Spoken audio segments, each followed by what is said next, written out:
In March of 2024, the Woke Content Detector group was started on Steam with the lofty aim of helping true red-blooded conservatives avoid video games that would offend their weak constitutions. The creator of this group argues that this is a consumer advocacy action, allowing consumers to be informed about disgusting things like women, pronouns, and the gays in games. We all know that games can only contain big muscly dudes who don't have feelings and treat women like shit. Those are real men's games. Why am I bringing all this up at the start of a video about Wolfenstein, a series literally about killing Nazis? Well, let me read you the entry from this group about Wolfenstein 2, the new Colossus. Quote, contains overly pro-DEI messaging. The player character's father is revealed to have been abusive and racist. The player character is saved by his pregnant girlfriend. Grace is an anti-white feminist. End quote. That's quite the collection of complaints. But as an enterprising video essayist, I figured that I have the arrogance, gall, and sheer bloody-mindedness to ask and answer the question once and for all. Are the modern Wolfenstein games woke? No. No, they're not. And anyone saying otherwise either didn't play them, didn't understand them, or is lying. Take your pick. Anyway, that clearly wasn't enough for a whole video, so let's actually talk about the trilogy and why you shouldn't listen to the people complaining that it's woke. Wolfenstein has had one of the strangest evolutions of any gaming franchise. Back in 1981, it didn't arrive as a shooter at all, but a stealth action game. In fact, Castle Wolfenstein is often credited as the first stealth action game. The goal was simple: escape the titular castle without being spotted and executed by Nazi guards. A straightforward premise wrapped in a tense, surprisingly tricky little game. After an expansion and sequel in the late 80s, the series landed in the hands of the newly formed id Software, who promptly changed gaming forever. They took Wolfenstein, gutted the stealth, and rebuilt it into the iconic grandfather of first-person shooters, Wolfenstein 3D. Out went creeping around guards, and in came fast-paced, relentless Nazi killing.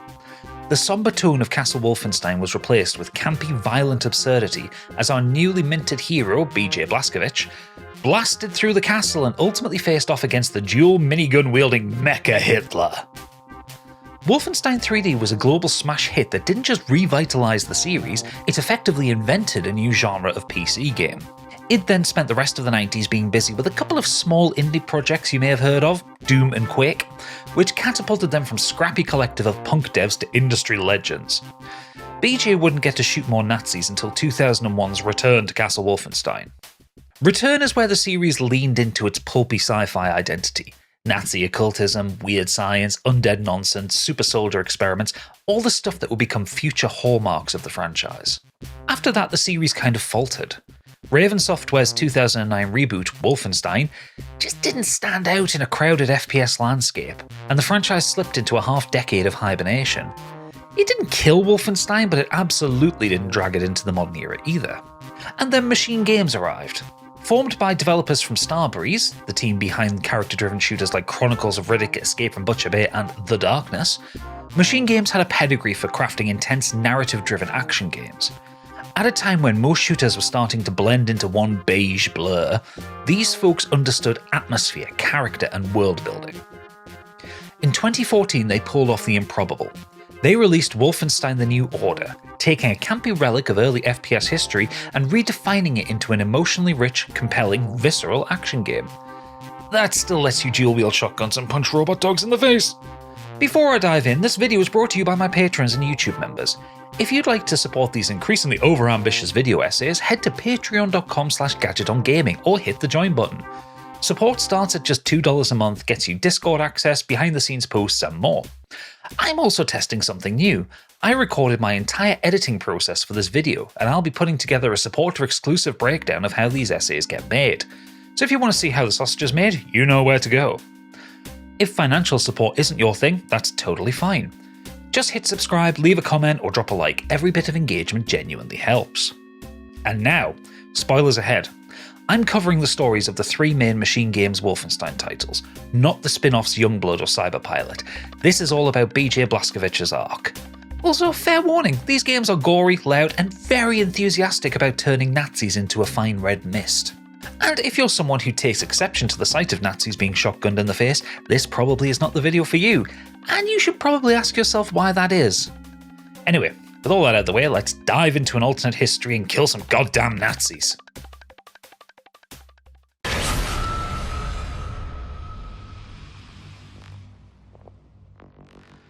It's July 1946 and the Allies are on the brink of losing the Second World War.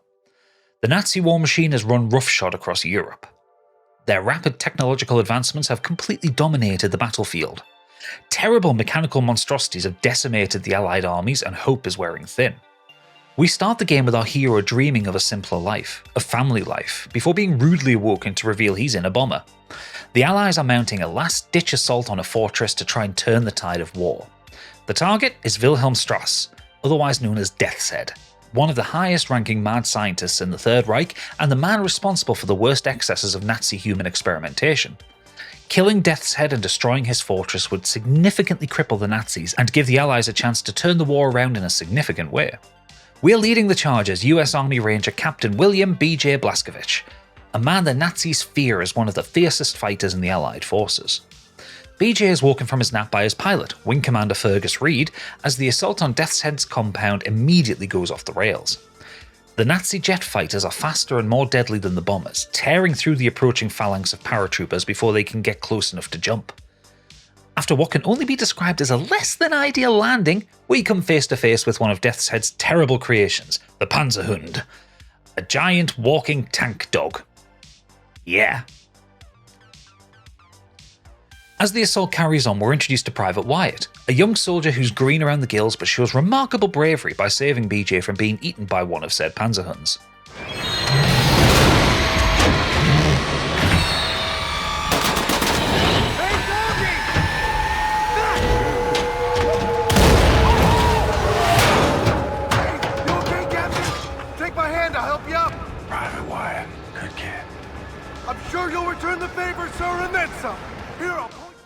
Foreshadowing is a literary device. We have to climb the facade of the fortress to find a way in and open the gate for the surviving paratroopers to continue the attack. In a nod to the previous games in the franchise, Death's Head's compound gives off Castle Wolfenstein vibes as we blast our way through tight corridors and grand reception rooms. But whilst moving through a ruined part of the fortress, destroyed by one of the bombers crashing into it, we fall into a scene of horrors.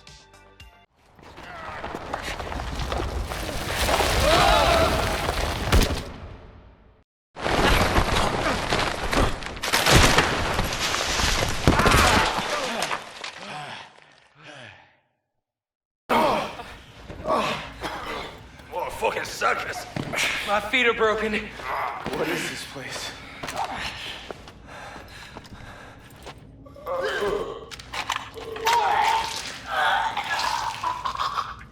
There's ashes down here. There's a lot of ashes down here. Hey, Wyatt, see if you can find a way to open that door. Move it. The room is filled with bodies held on metal tables, their backs bent in strange ways. And then it gets worse. The room is rigged to be a mass crematorium. One of the infantrymen accidentally triggers the cremation process and we have to find a way to escape. Saving an injured soldier, we do escape, but as the saying goes, it's out of the frying pan and into the fire, as our safety is interrupted by one of Death's Head's biomechanical nightmares bursting out to attack us. This is the work the Mad Nazi does in his fortress, experimenting with prisoners of war and creating super soldatans. And then we see him, the creepy fucker himself. Death's Head, grinning through the window as the room comes in to crush us until we're unconscious. When we wake up, we're prisoners, stripped and forced to the ground. In classic villain fashion, Death's Head gets to monologue about his plans, about the things he's achieved for the Nazis. He's gleeful in his insanity, in his disregard for human life. All he sees is experiments. He refers to prisoners as varieties. He's quite mad. Death's Head only has space for one more sample, as he calls it, and we're asked who we want to save, Fergus or Wyatt.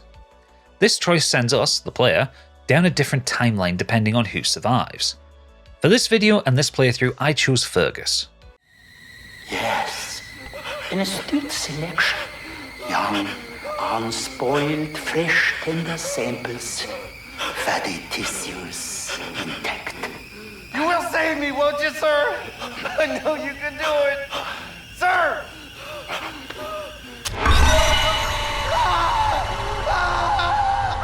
General Death's Head. Today he's teaching me a lesson. I've seen suffering and death. People maimed and tortured. Thought I'd seen it all. But I'd never seen true cruelty. Until now. Count to 4. Inhale. Count to 4. Exhale. BJ is forced to watch Death's Head kill Wyatt, although we're not shown it. We'll find out what he actually did to the poor private at the end of the game. As Death's Head leaves, he triggers the incinerator, but Fergus creates a distraction for BJ to kill the lone super soldier left to guard us, and we make our escape. But not before the incinerator explodes and BJ takes shrapnel to his skull.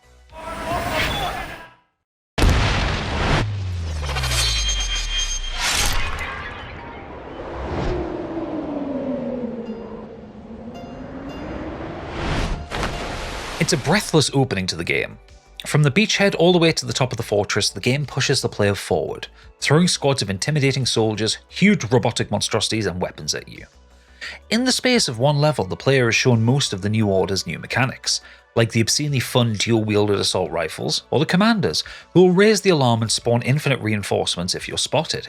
You have to deal with them quickly or you'll end up overwhelmed, out of ammo and likely dead as a doornail. We're also treated to a different kind of hero in Blazkowicz. Up to 2014, most military FPS protagonists were either mute or stereotypical meatheads, often underwritten or just quietly stoic. It makes them largely uninteresting or simply avatars for the player. BJ, for all he looks like a typical wall of muscle video game protagonist, is surprisingly deep. His internal monologue is rich with metaphor and poetry. In the opening, when he's nearly killed by a crashing jet fighter, he has a little conversation with Death himself.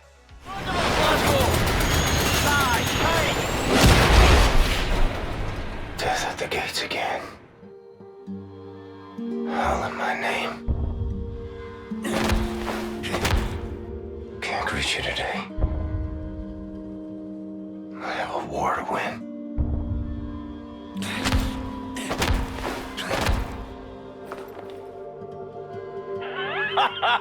You're still breathing, you chummy bastard. You're tough as they come, you know. Jesus Christ. Blazkowicz is a man who's been fighting his whole life. He's seen death, pain and suffering since he was a child, and despite his propensity for obliterating Nazis, he's a peaceful soul at heart. That very opening cutscene shows what he truly desires: to be a family man, to live a quiet life with a wife and kids in his own little slice of American heaven. But he can't do that whilst monsters exist in the world. Monsters like Death's Head. As antagonists go, Death's Head is fairly unique. For the vast majority of the game, he won't even realise that BJ is alive, believing him to have been killed in this opening chapter when the incinerator blows up. He acts as a target, a driving force for Blazkowicz rather than an ever-present threat. His influence, however, is seen throughout the game with the technological terrors we encounter in each level. Your progress throughout the game will be punctuated with ever greater mechanical and biological abominations, all traced back to the mad brain of this one general. Because insane Nazi scientists are a reasonably common trope in popular culture, you can be forgiven for thinking that Death's Head is just some cartoony, over-exaggerated parody. A character so over-the-top and evil that he could be a literal demon from hell, but he actually has some real-world inspiration, which if you think about it is absolutely terrifying. If you look into Second World War history, you'll find that Death's Head is an amalgam of three of the Third Reich's most influential men. First up, Heinrich Himmler, the leader of the SS. Himmler transformed the SS from Hitler's personal guard into a paramilitary police force, extending its reach into every aspect of German life and turning it into one of the most feared institutions of the Third Reich. He was the architect of the Holocaust and the Nazi Party's push for racial purity. He was also a massive fucking nerd. He was obsessed with occultism and mysticism. He believed that the German people were descended from an ancient race of Aryans, who had been endowed with magical powers and moral superiority over other races.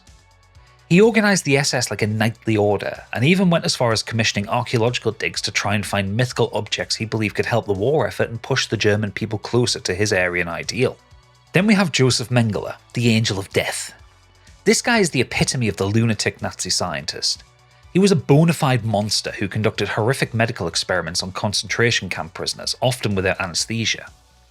Completely divorced from any form of medical ethics, he tortured countless people to death under the guise of science. He was obsessed with twins and experimented on many sets of them to investigate how hereditary traits benefited them, and if there was any way to use that to the benefit of the Aryan race. I'd give you more of a history lesson on Mengele, but really it's too awful. Like really terrible. Trust me, this guy was completely fucked up in the worst possible way. And beyond that, the most fucked up part of his history is that he lived until 1971, escaping to Argentina after the war and never being brought to justice for his crimes against humanity. Last up, we have Werner von Braun, the rocket scientist. He was a key figure in the development of the V-2 rocket for the Nazis, then the world's first long-range guided ballistic missile. He was a genius engineer who genuinely moved rocket technology forward for the world, but at a grim human cost. Many believe he wasn't a true believing Nazi. In fact, von Braun himself claimed his goal was space exploration, never politics. But he never truly answered for the part that he played in the atrocities the Nazis committed using his innovations. After the war, he went to the USA under Operation Paperclip and worked for NASA, becoming a key figure in developing the Saturn V rocket which took astronauts to the moon. Yep, a former Nazi engineer was involved with getting a man on the moon. Lovely. So we have a mixture of a brilliant engineer, an occultist nerd, and a psychotic surgeon that all blend together to create Wilhelm Death's Head Strass, a truly unhinged and terrifying baddie for Blazkowicz to hunt down. But that's going to take a while. We're not going to see him again until the end of the game. Getting back to our hero, the shrapnel causes severe trauma, resulting in BJ being in a vegetative state. We're shown BJ having locked-in syndrome as he's cared for by a Polish nurse, Anya. He's aware of what's going on around him, but his body isn't working. He requires round-the-clock care and Anya is dedicated to her patient. 14 years pass as Anya and her family take care of Blazkowicz in their hospital.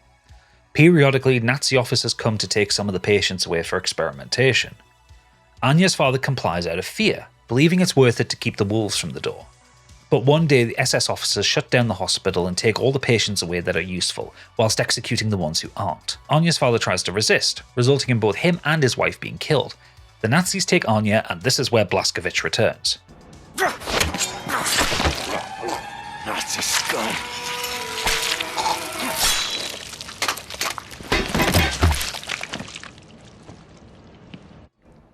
Through pure anger alone, he regains control of his body and rejoins his war.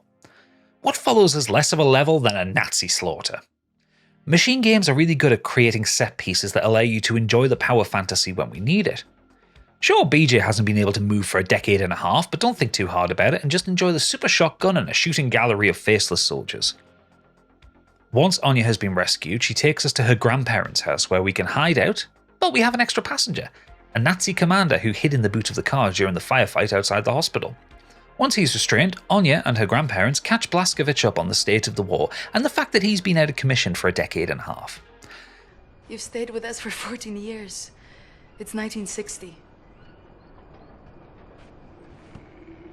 I have to find a way to contact the U.S. military.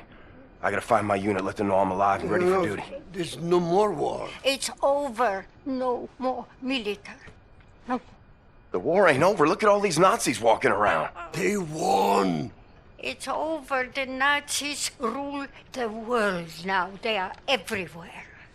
Everywhere. What about the U.S.? The USA, they, what's the word? Poddacie. Surrender. He surrendered. Because of Boo!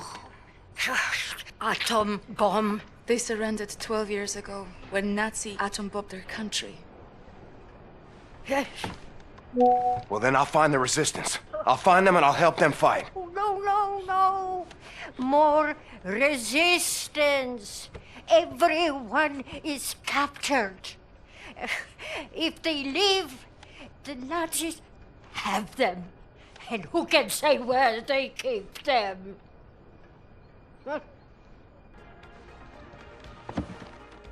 BJ refuses to believe that there is no resistance effort against the Nazis, and after some enhanced interrogation of the Nazi commander, we find out that the resistance fighters are taken to Eichenwald prison in Germany. So it's time for a road trip.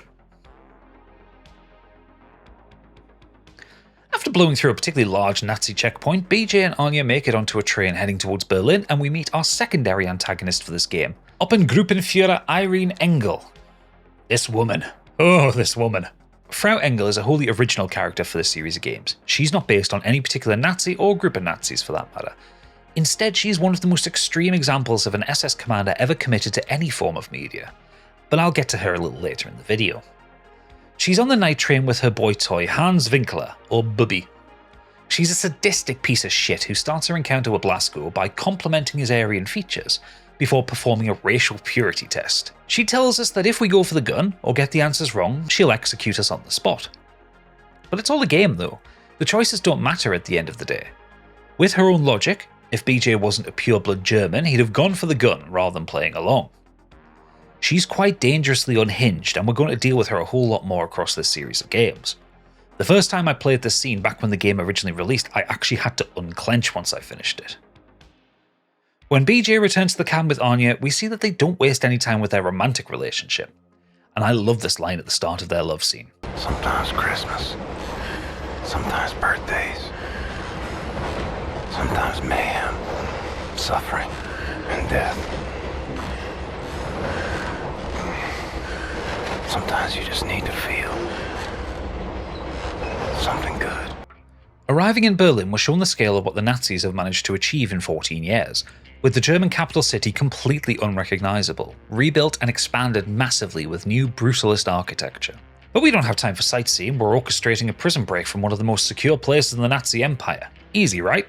Actually, yes, super easy. Barely an inconvenience when you're a machine made for murdering as many Nazis as possible. Hitching a ride on top of a transport is the easiest way into the prison. Also, check out the music in this cutscene. This is Mick Gordon doing his best to sound like Tool, and I'm here for it. All of the music in the series is handled by the Australian musical genius, and my god, it's spectacular. As you work your way through the game, you'll hear the initial strands of ideas that would make it into his genre-defining Doom 2016 and Doom Eternal soundtracks. The vast majority of the Eichenwald prison level is focused around being stealthy. Despite the action focus of the series, you'll be crouching and killing silently for about half your playtime.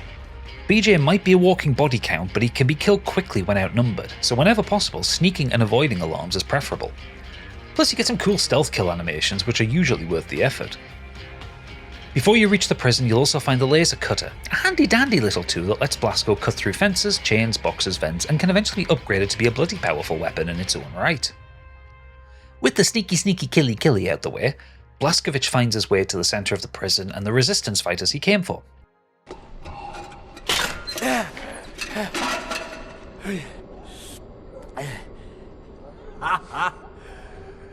I was, getting ready for the eternal nap, and this Nazi-killing jammy bastard shows up out of nowhere. What have you been up to, Blaskowitz?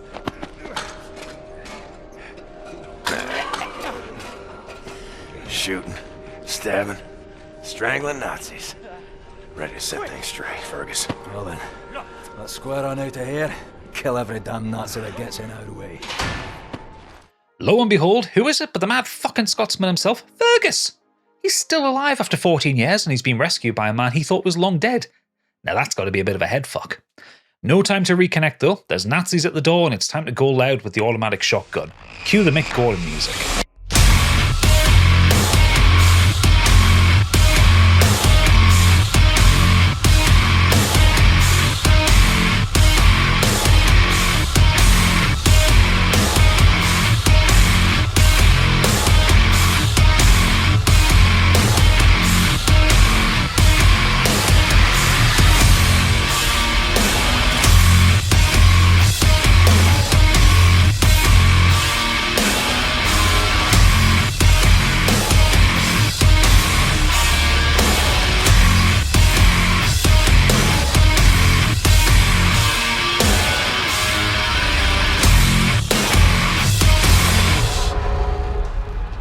Oh yeah, that's right, you can wield dual shotguns too.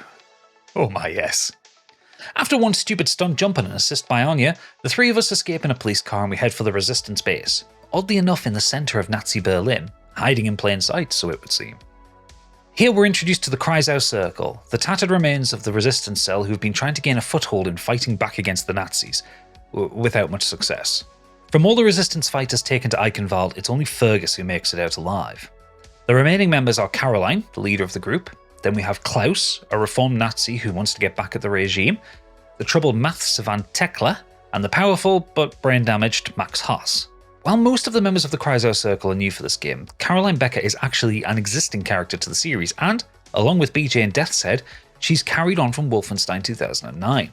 The New Order doesn't give her much of an introduction, but as you can see, she and BJ are happy to see each other and compare war wounds. Caroline, you're alive. If you call shitting in a bag living, 3 pulverized vertebrae.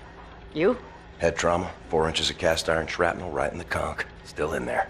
Severed colon, septic shock, shattered pelvis. Memory loss, flashbacks, 14 years in a loony bin. Good to see you, William. She she was paralysed in Wolf 2009 after she was shot through the spine by a Nazi commander, and that game implies that she died as a result of the injuries. But as we can see, she survives, minus some key organs and her ability to walk.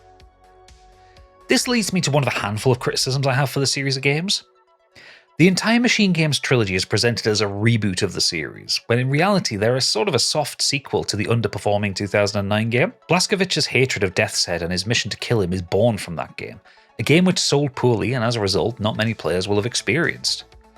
This in itself isn't necessarily a bad thing, but I feel that MachineGames didn't do a good enough job of making the connective tissue between the older game and the new trilogy work. There isn't a great deal of the character histories presented to players to explain who Caroline or Death's Head are to BJ, or why they're so important to him.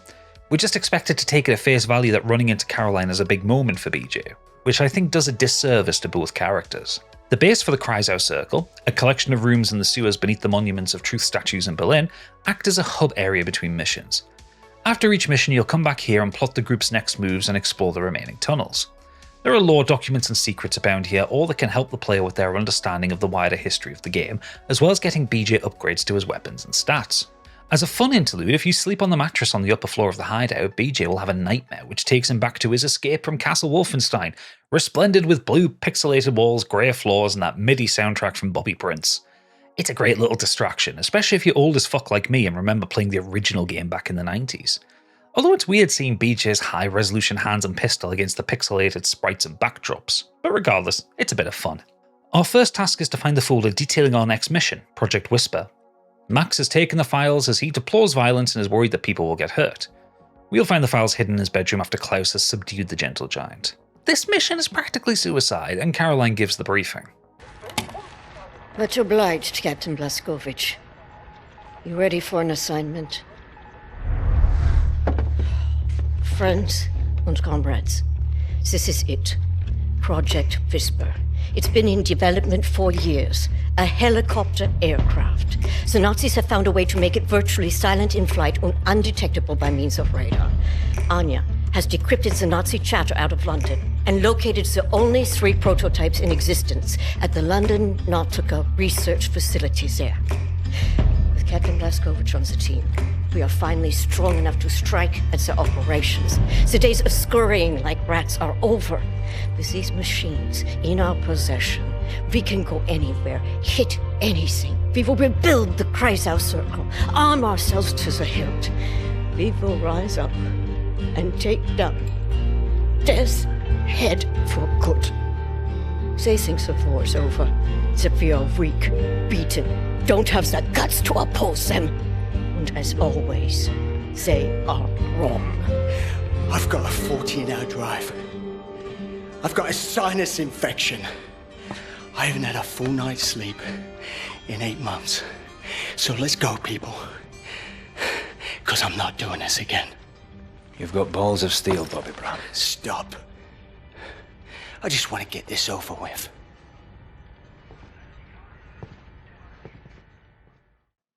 So yeah, simple. Just infiltrate the London Nautica research lab and steal some top-secret helicopters from the Nazis. What could possibly go wrong? Well, as it stands, everything immediately. So long, Blazkowicz. You make this count, all right?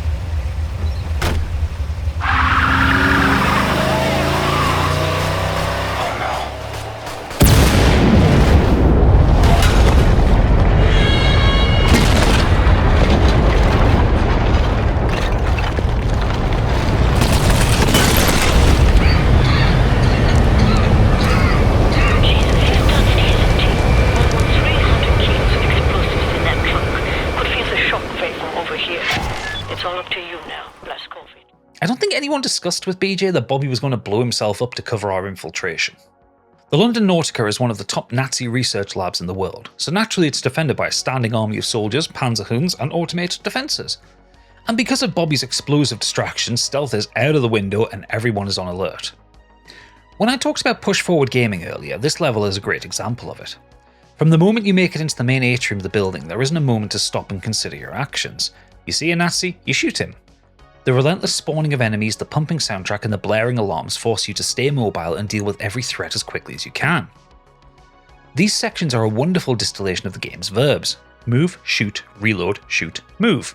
The way the combat is designed in the Wolfenstein games will go on to inform how id Software put together Doom 2016 and its resulting sequels. You arrive in an arena where you have to navigate the environment under constant pressure from enemy fire. The enemy AI will attempt to overwhelm you, making use of cover, trying to flank you or flush you out with explosives. Once everything falls silent, you have time to explore, restock your resources, and then move through connective corridors to the next arena. It's a simple, yet satisfying loop.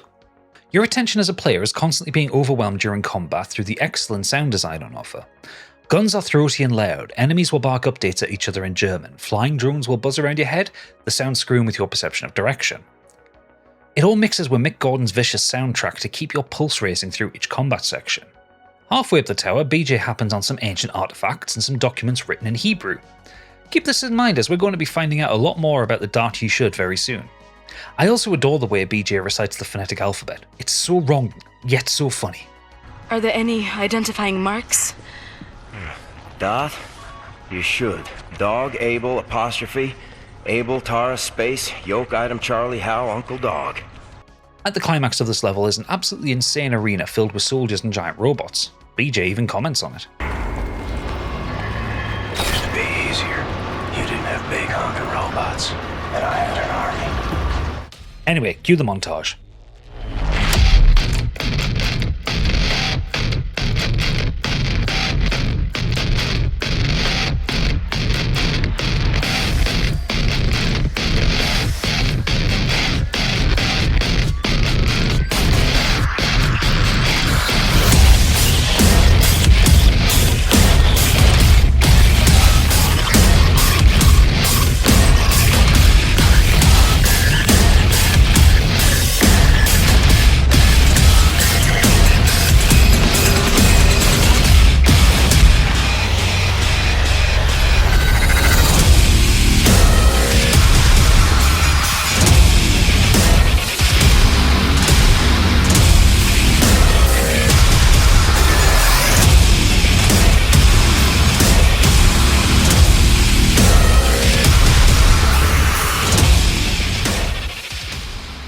With the room cleared, we take the helicopters and head back to Berlin for the next part of our plan.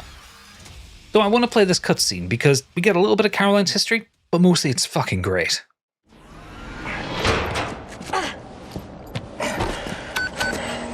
All aboard! How did you survive? I thought you were dead. Don't remember much. Remember punching Hans Gross in the face. Remember ascending into the sky. For moments there I thought I was going to heaven. Then falling, then pain. First pain of my life. Felt like my insides were running out through my back. Could barely move. Had to crawl. They found me after 3 days in a ditch. Long months in a Kreisauer hospital bed. They were shoving tubes in me. Infection. These things I don't want to remember. I'm sorry about your legs. Don't be. I've learned how to fly.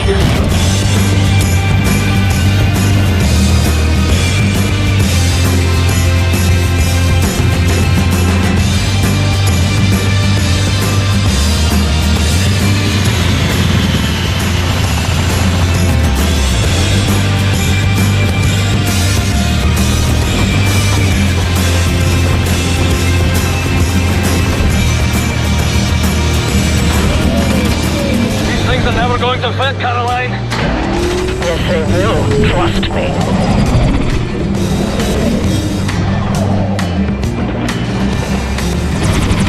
They will never...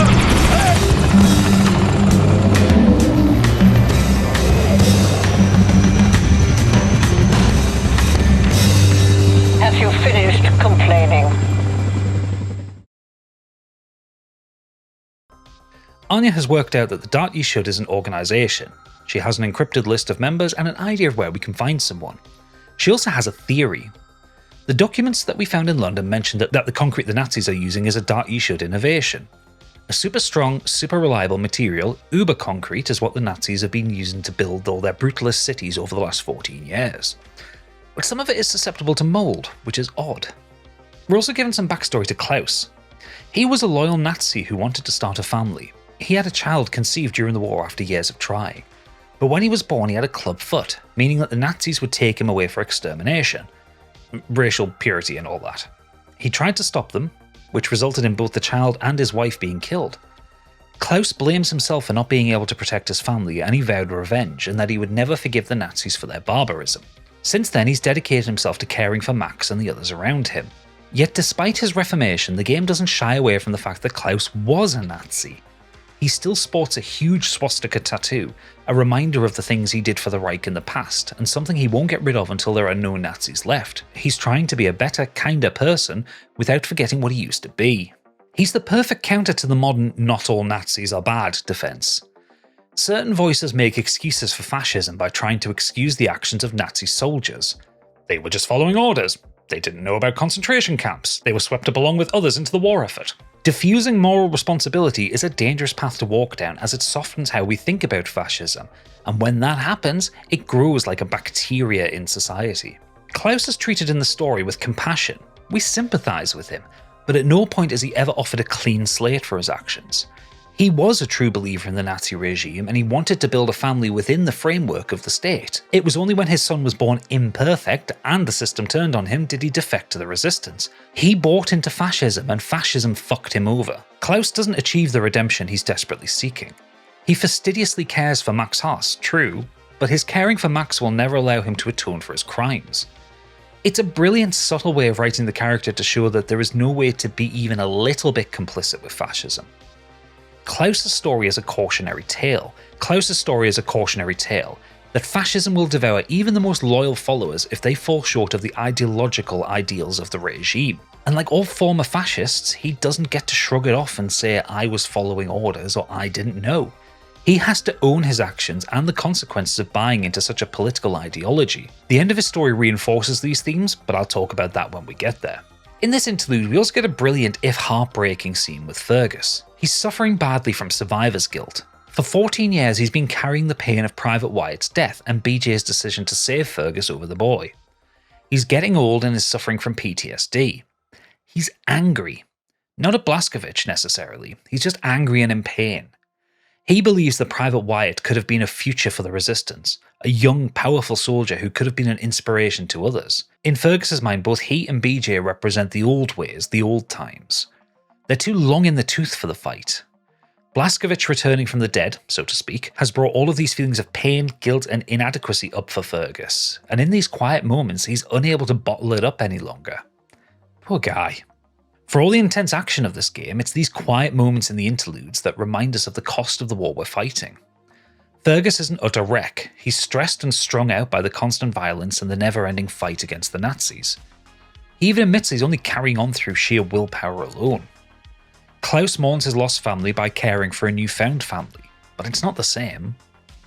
Caroline is bitter and angry at the personal and physical price she's paid over the years to the Nazi regime.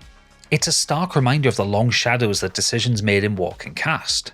Fergus is still broken up about the death of Private Wyatt 14 years earlier, and he piles that onto BJ. Klaus is a caring soul who wants to protect his ward from the pain of the world. Caroline can't fight like she used to, she can't even walk anymore. And then there's Blazkowicz, a man out of his time. At face value, he's a walking meathead, a pile of muscle only good for violence. But he is sensitive. He's fallen for Anya in a big way. He's fighting a war that was lost years ago. But still, he persists. As long as a single Nazi exists, that's too many for BJ. After retrieving a sample of mouldy Uber concrete, Anya believes someone is tampering with the mix at the source, causing it to be susceptible to moisture and microbes. She has also discovered a name, Set Roth, a potential living member of the Dati Shud who is in a concentration camp in northern Croatia. We have to go undercover and look for him. The introduction to the Belica forced labour camp is harrowing. So stupid. I was arrogant. No one is ever ready for something like this.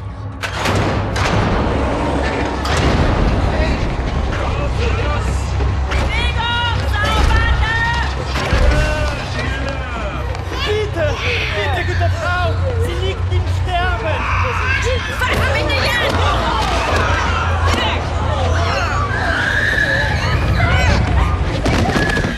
As we are processed, we see that Frau Engel is running the place like a psychotic tyrant. She enjoys the pain and suffering of those interred at the camp and, along with the help of Bubby, she taunts and torments the prisoners as they walk to processing. Blazkowicz has to submit to being tattooed with a serial number before immediately being sent to work operating a cement mixer.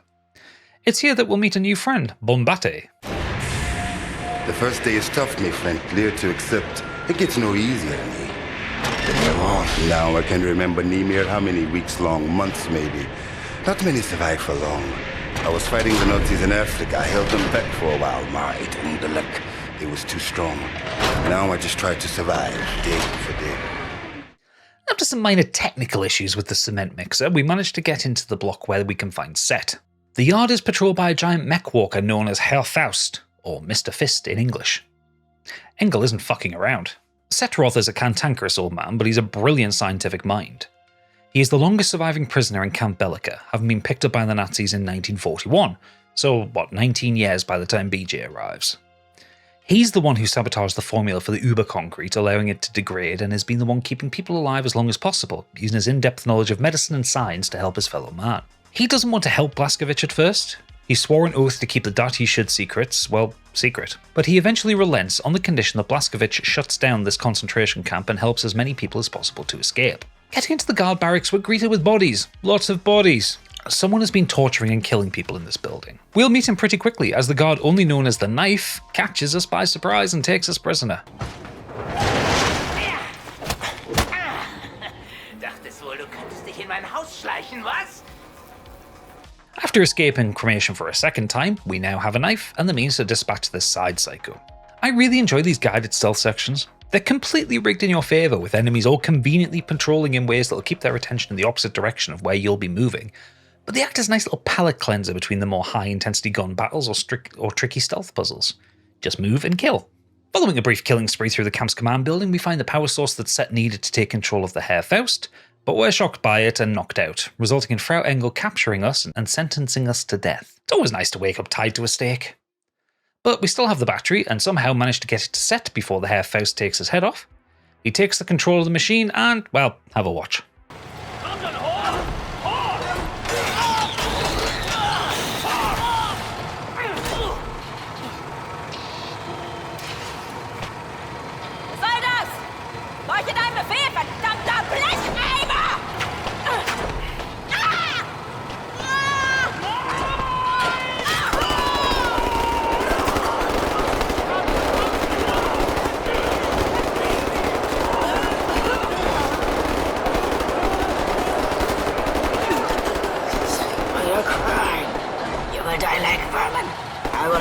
You down. The end of the earth I will fight. Your skin charred, your fats rendered, your kind exterminated. And I will feed your flesh to the furnace.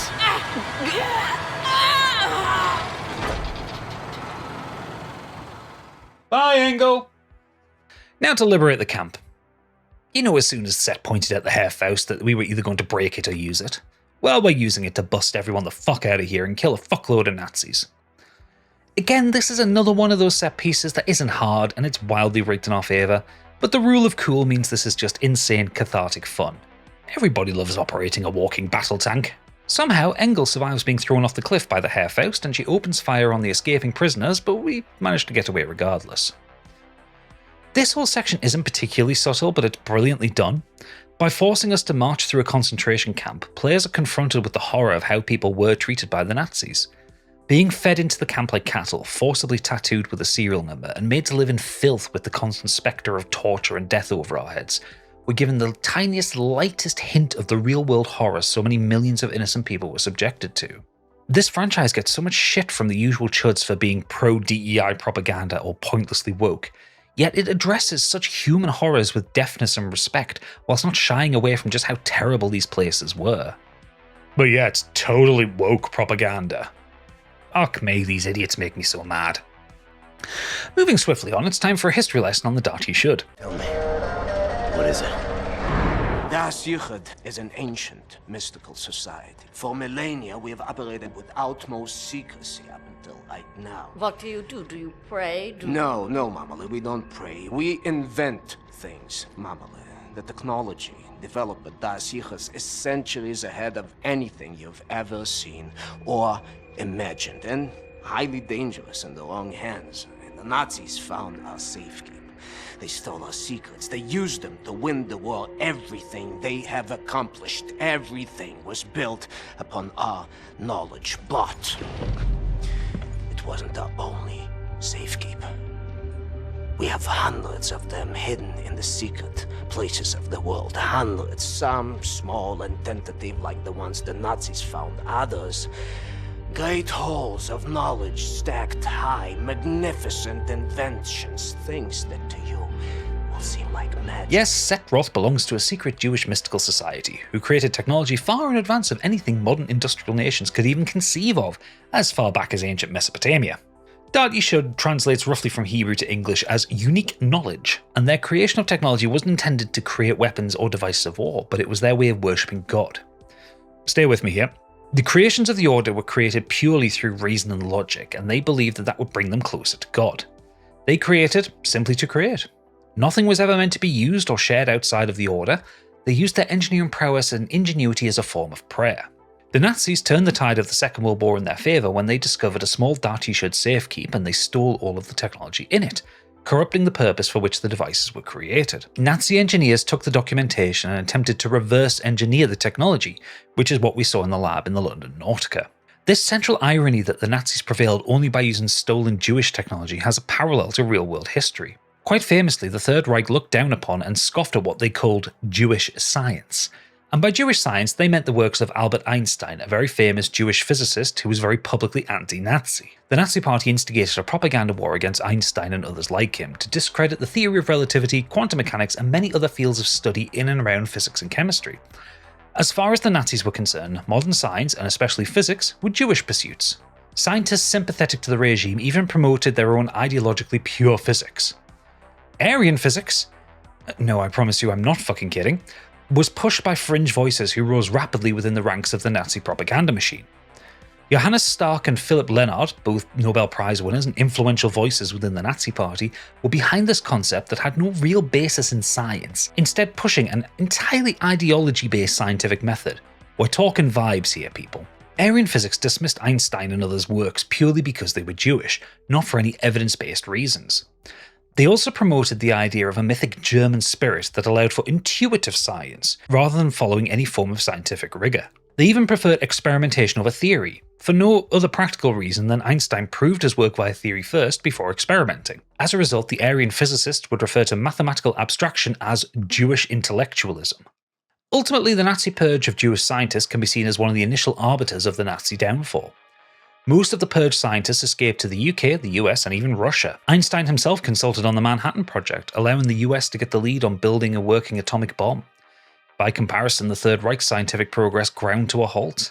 They immediately fell behind in their nuclear program, which they stole Einstein's research for, because it turns out that he was right about relativity. On top of that, the politicization of academia resulted in the government interference with research and publication of works.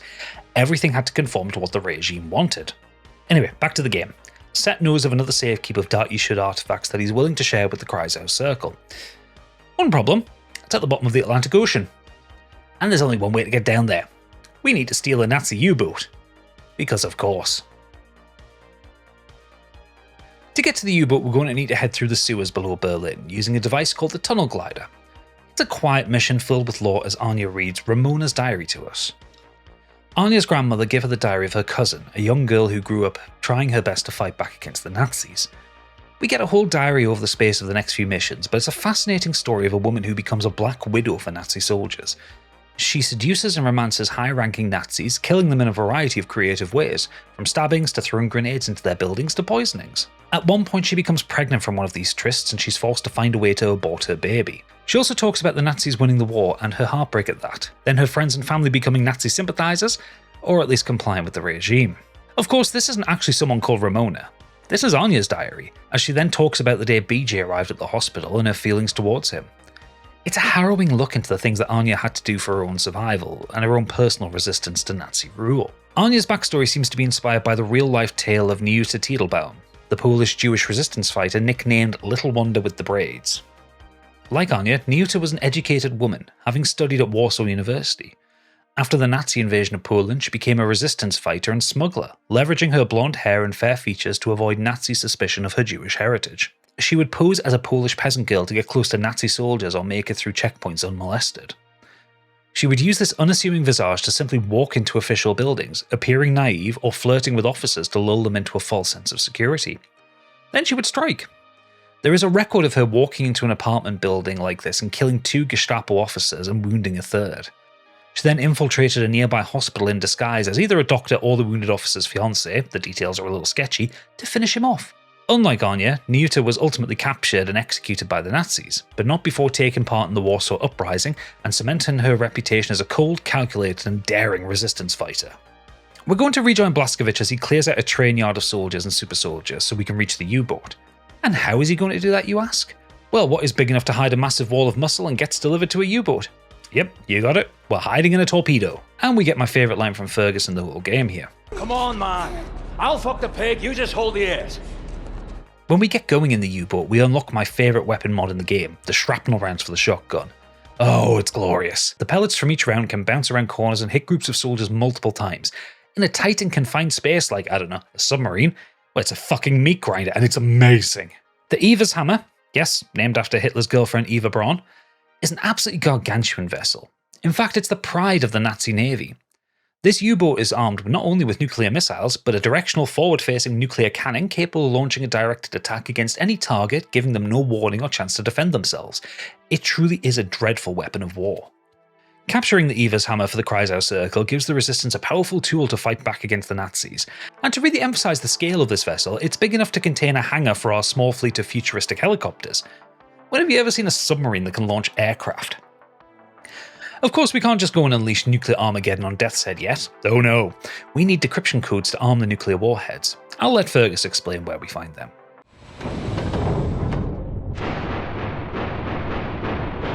Some backbone on this here magnificent fucking U-boat, Captain. I'll give him that.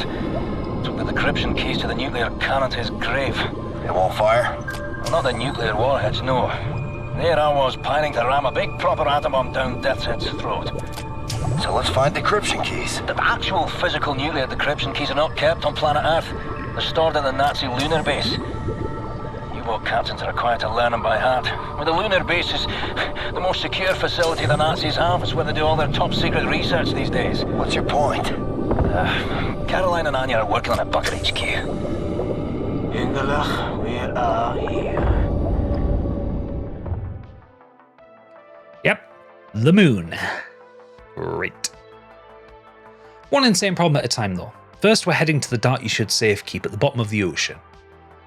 The vault is a beautiful puzzle, a vision of golden metal and elegant design. Using the laser Kraftwerk to charge the magnetic coils, we make it into the vault proper and we lay eyes on technology forgotten by the world for centuries. Inside, we find 2 pieces of Dart You Should technical wizardry that we're going to take with us. The spindly torque, which we're going to see in a minute, and a suit of armour that we're going to give to Caroline that will not only allow her to walk, but it'll allow her to fight once again. The next level on the Gibraltar Bridge might be my favourite in the whole game. Have a look at what the spindly torque can do. Coming down the pike!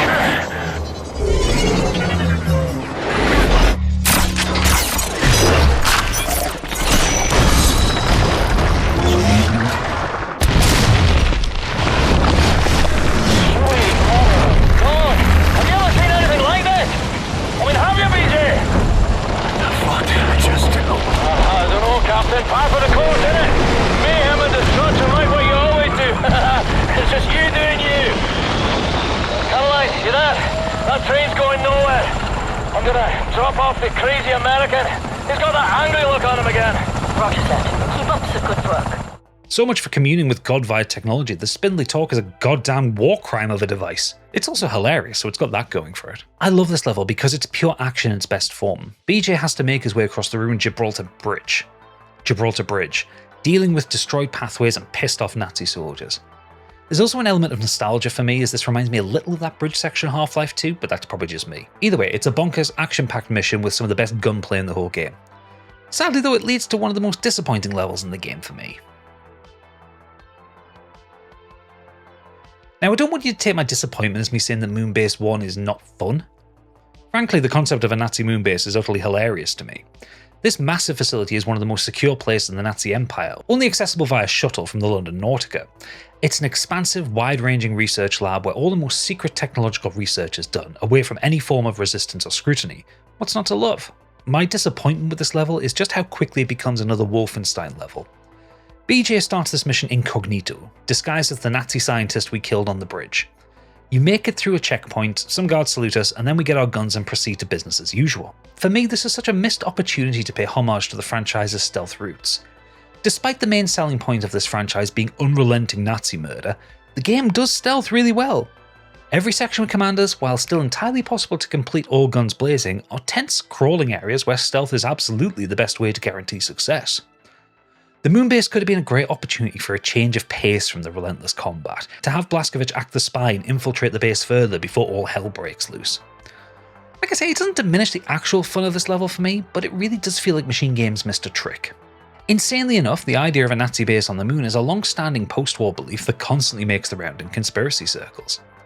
As with all batshit conspiracy theories, there are several different strands to the idea. One has it that the Nazis, using exo-atmospheric rocket saucer technology, say that quickly when you're drunk, landed on the moon in 1942, launched from a secret base under the ice in Antarctica. This theory then dovetails, as all things do, with UFOs. The Nazi Bell, or Die Glocke, was allegedly a Nazi superweapon. The Bell is said to be nuclear-powered and capable of anti-gravity transportation, wormhole creation, and even time manipulation. The conspiracy-minded believe all UFO sightings of the 50s and 60s was the Nazi Bell, or technology derived from it. It's also believed that the Bell was how the Nazis made it to and from the moon base from Antarctica. It's worth pointing out that the Nazi Bell idea was first published in the year 2000, in a book by Polish journalist Igor Witkowski entitled The Truth About the Wonder Weapon. Witkowski claimed he'd been shown details of the Bell in super-secret SS documents by a Polish security agent that he wasn't allowed to copy and he wasn't allowed to see again. Of course, this theory has been debunked as absolute bollocks by anyone with half a brain. There's no evidence of a Nazi base on the moon, nor a base in Antarctica, or the possibility that the Nazis developed anti-gravity technology in the 1940s. But as with all conspiracy theories, evidence shouldn't get in the way of profitable bullshit. Sidetrack done, back to the moon. BJ takes a moment to cut the serial number tattoo from his arm and has a flashback to a theological discussion with Set back in the concentration camp. I remember this moment. Back in the camp. This woman, I know her well. A zillion, the will of iron, a family gone, all of them yet. Faith kept her going. I cannot believe it's that certainty. For me, in everything, there must be doubt. Otherwise, there's no room to question the plan. And, this place, this is the fruit of unquestioned, ferocious conviction. This is where absolute certainty leads. Yet you are a believer. I often wonder what kind of a God would sanction suffering such as this, and I question myself whether my faith is misplaced. Maybe he's testing us. Well, Egyptian, if he is testing us, we are failing gloriously.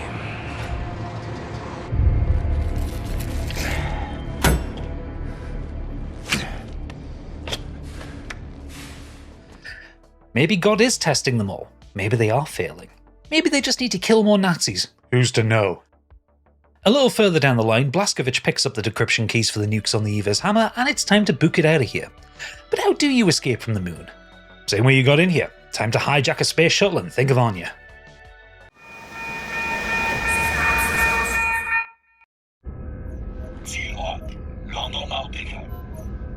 Kommandozentrale London Nautica. Transporter Nummer 4. Meine Ladung wurde vernichtet. Ich wurde von einem verdammten Terroristen angegriffen und bin gerade mit dem Leben davongekommen. Verstanden, Transporter 4. Vollständige Einsatznachbesprechung nach Ihrer Ankunft. Verdammter Mist! Wer ist im Schiff? Transporter 4. Melden Sie sich. Transporter 4. The things I've seen in this life. Strange shit that turns your stomach. Turns your hair white. All right, Captain Cowboy. Roger. This is your buddy boy Klaus Kreuz in the car heading towards the London Nautica. Roger. Find your way down to the parking lot and I will pick you home. Roger. I've seen 1,000 battles. The London Nautica is opening fire. I think they are shooting at you. I've seen the sun set on 5 different continents. I've seen dust rise off the surface of the moon.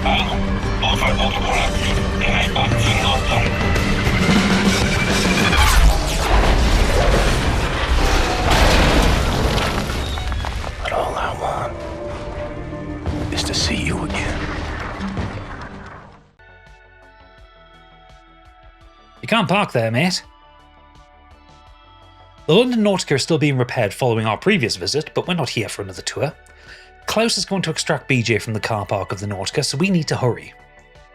We also hear over the radio the Kreisau Circle base has been found by the Nazis and we lose contact with home, so time is of the essence. BJ skips down the scaffolding through ruined offices and the back rooms of the building. Tight corridor combat whilst dual-wielding shotguns or assault rifles is absolutely the peak of this game. Just watch those Nazis going into the meat grinder, it's glorious. But it's not all fun and games as we reach one of the few boss fights in this game, the London Monitor. Fuck me, do I hate this. The Monitor is a giant walk and oppression robot that enforces Nazi rule from a distance, though Futurama did it first. Earth slaves, behold the fruit of your labors, the mobile oppression palace! Neat! Fighting this technological terror is a pain in the fucking arse. Obviously it's armoured and armed to the teeth. It's stacked with machine guns, rocket pods, a flame belch and a giant bastard laser. The only way to damage it is to stick to the exposed tunnels below ground, avoiding its attacks until it begins to charge up its laser eye. Use the laser Kraftwerk to blind it, causing the monitor to switch to targeting you with rockets. Blow up the rocket pods when they open up, and once they're all gone, it'll start using its exhaust port as a flame belch. This is when you can really damage it, get underneath it and shoot upwards and it'll go down. It's a fucking awkward, annoying fight and I hate it so much. Anyway, once it's down, Klaus rescues BJ and the pair head back to Berlin to save the Kreisau Circle. Frau Engel has taken the base in Berlin. No time for stealth, we're going in hot, and by hot I mean airborne.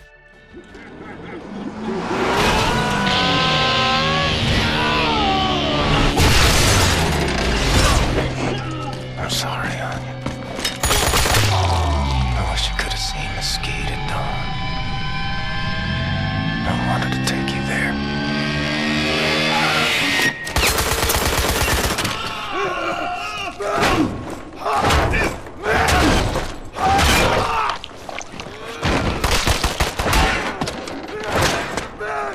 Once we're in the tunnels, we find out that Engel has taken Anya, Set and Bombate to Death's Head's compound.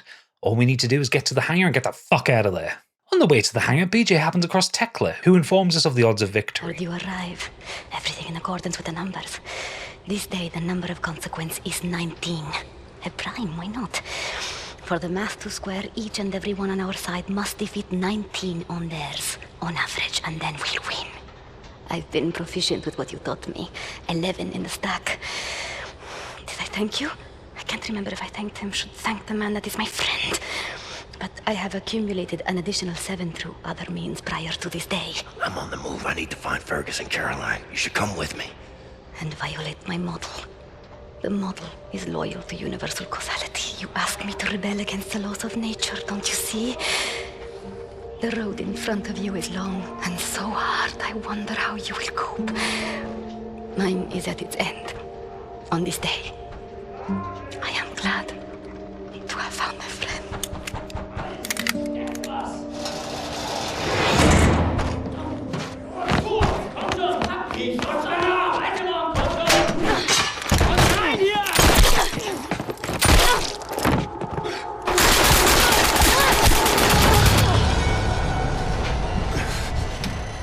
I'm kinda sad that Tekla wasn't used more in the story. Every time I've played through this game, I've wondered if there was to be more of her that was ultimately cut. It definitely feels like there can be much more explored with her, which is a shame. She makes the ultimate sacrifice so BJ can get to the hangar. This marks a turning point in the pacing of the game. From this point on, we aren't fucking around with different gameplay styles or fun conceits, it's push forward combat all the fucking way. Caroline has the Dart You-Should body armor working and she's absolutely kicking ass. With Fergus rescued, we escape, bidding an emotional goodbye to Klaus in one of the most heartbreaking moments of the game.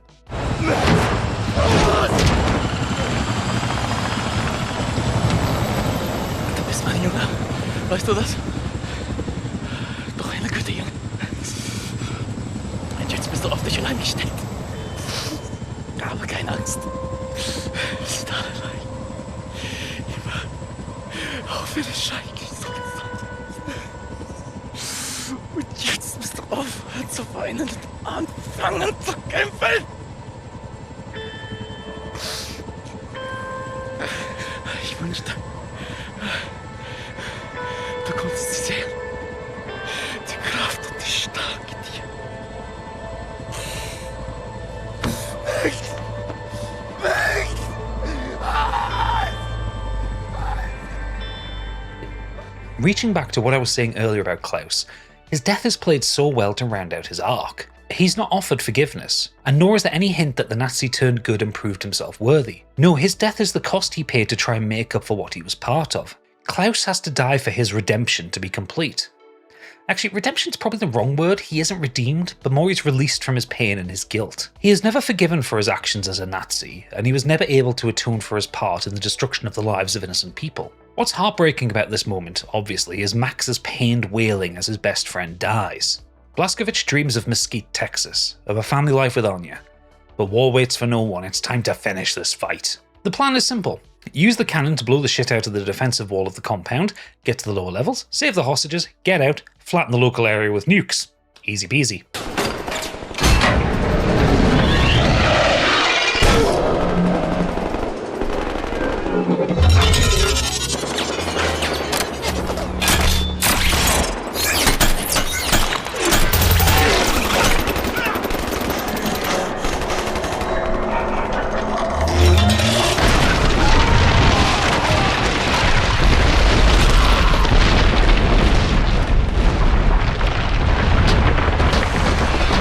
God, I love the spindly talk. As is to be expected, Death's Head's compound is one long, unrelenting battle. We will fight every kind of enemy and destroy as much as possible as we climb the castle, also while Death's Head will monologue over the PA system at us. Monsters really do love the sound of their own voice, don't they? There's very little to think about here. All you need to be concerned with is making sure the bullets never stop firing and you never stop moving forward. Kill every last fucking Nazi in this place. And every last Nazi includes Bubby, who surprises us from a vent, injecting BJ with a neurotoxin to kill him slowly.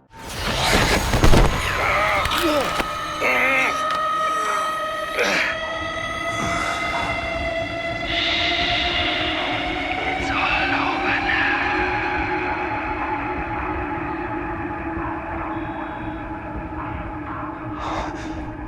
As the synthetic tetanus vaccine further inhibits your nervous system, shutting down your motor faculties, you'll find it harder and harder to move. There we are. Uri, was kann ich für dich tun? Bin beschäftigt. Entweder in Berlin, um den letzten Dreckshaufen zu beseitigen, den Captain Blazkowicz vor unserer Tür hinterlassen hat. Ich habe ein Geschenk für dich, mein Schatz. Wirklich? Ich liebe Geschenke. Zeigst du es mir? Dir zeige ich doch alles.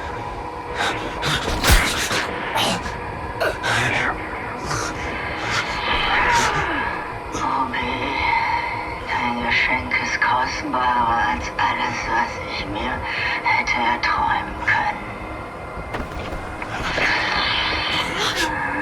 Darf ich ihn für dich aufschneiden? Gerne.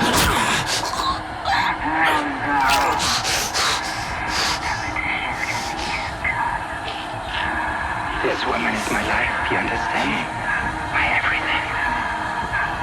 Warm blood, the smell, it's sick.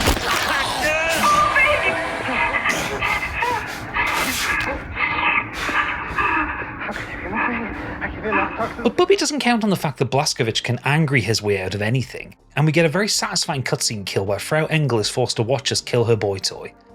Fuck you, Bubby. Then the prisoners got themselves out. Handy. All that remains to be done is to kill Death's Head.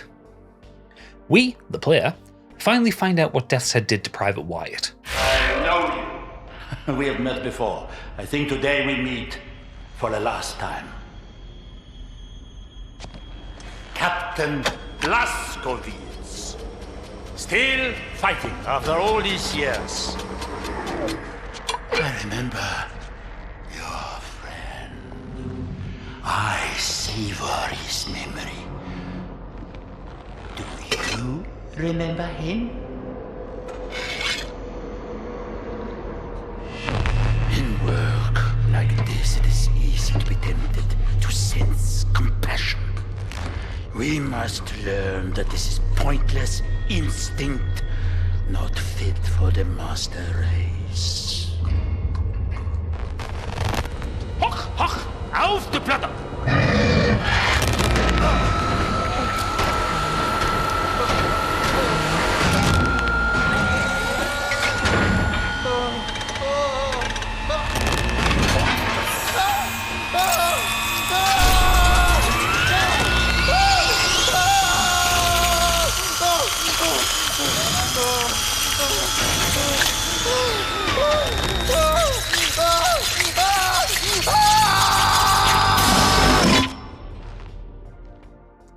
He was strapped to one of the tables in that horrendous room where a core sample of his brain was removed, killing the poor boy instantly.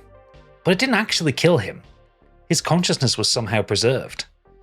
The sample of his brain is used as a processor for a new weapon, a huge combat machine that listens to Death's Head's orders. In the resulting boss fight, when we hit the machine with a Tesla grenade, it asks Blazkowicz to kill it. Private Wyatt is still in there, suffering for nearly a decade and a half as a partial brain in a jar. I have no idea how they managed to pull an emotional moment out of defeating a giant robot, but MachineGames did it, the mad bastards. Wyatt, you in there? Captain, I tried. So sorry I shouted you. I have no control over my actions. Cannot live like this. You have to put an end to it. Private, it was an honor to serve by your side.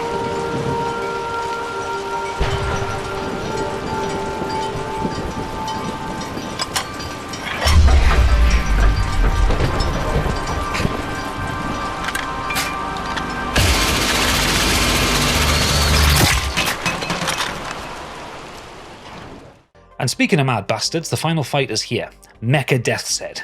Yes, in homage to Wolfenstein 3D's final boss, Death's Head has donned a giant dual machine gun wielding robot suit that's just as fucking batshit crazy as it was in 1992. Like all of the boss fights in this game, it's not a brilliant fight. Death's Head is shielded, so before we can do any damage to him, we need to down 2 zeppelins that are floating nearby that are channeling power into his shield. Once that's done and we've overloaded his shield, the floor of the helipad collapses and we have a more traditional fight inside the castle.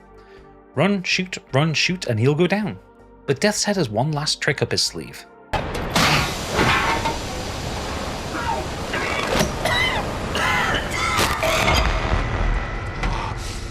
You chose well, Captain Blazkowicz. This is a good one.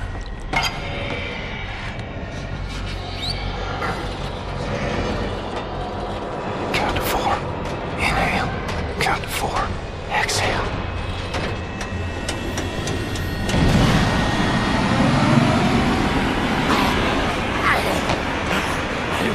Never needed to you. Fine. I will gut you standing.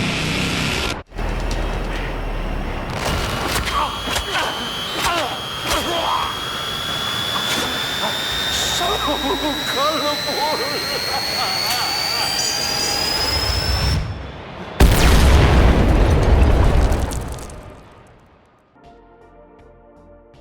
The Resistance escapes whilst a dying Blazkowicz watches on. He recites the sonnet by Emma Lazarus, the new Colossus, before giving Fergus the go-ahead to nuke the compound. The New Order is a wonderful, if imperfect, game. What could have been a simple grey heartless shooter lost in a sea of paint-by-numbers Call of Duty clones ended up being a stunning piece of work that subverted the expectations of the genre. What MachineGames made was a relentlessly violent action game that delivered humour, heart and heartbreak. By focusing the story around the characters rather than the mission, players found it easier to care about said mission. It could have been so easy to release another World War II shooter, but by playing with alternate history and leaning into pulp science fiction, real-world history and conspiracy theory narratives, MachineGames refreshed the franchise in a significant way. The New Order taps into broader anti-fascist and anti-Nazi sentiments by not being squeamish about its subject matter. Sure, Death's Head and Engel are kind of cartoony exaggerations of Nazi leadership, but their creation is based in reality. The game sends us to a concentration camp where we're confronted with a vertical slice of the horrors that real Nazis committed towards people who didn't fit their racial ideal. And somehow they managed to do it without jingoistic US-centric writing. Blazkowicz may be a Texan, but look at his allies, they're from all around the world. Scotland, Germany, the Caribbean, Poland. This isn't another Second World War game with an America fuck yeah attitude. It's a game where, in a very small way, the world comes together to strike a blow against fascism, to provide hope to the rest of the world that the Nazi Empire is not all-powerful and can be destroyed after all. Despite every advantage, fascism is no match for love. Following the critical and commercial success of the New Order, MachineGames went straight back to work to keep the momentum of the series going. In 2015 they released The Old Blood, a standalone expansion prequel that fleshed out some of the narrative threads the first game put in place. Taking place in 1946, just before the events of the New Order, we join BJ as he looks to infiltrate Castle Wolfenstein itself in search of a dossier that will provide the location of Death's Head's compound held by the Obersturmbannführer Helga von Schabs, one of the rising stars in Nazi occult research divisions. Blazkowicz is joined on this infiltration by OSA Commander Richard Wesley. Disguised as SS officers, the pair are stopped at a checkpoint by Rudy Jäger, our first antagonist for this game. Augenblick, warten Sie. Aus Frankfurt. Sind Sie Frankfurter? Ja, ein Hotdog.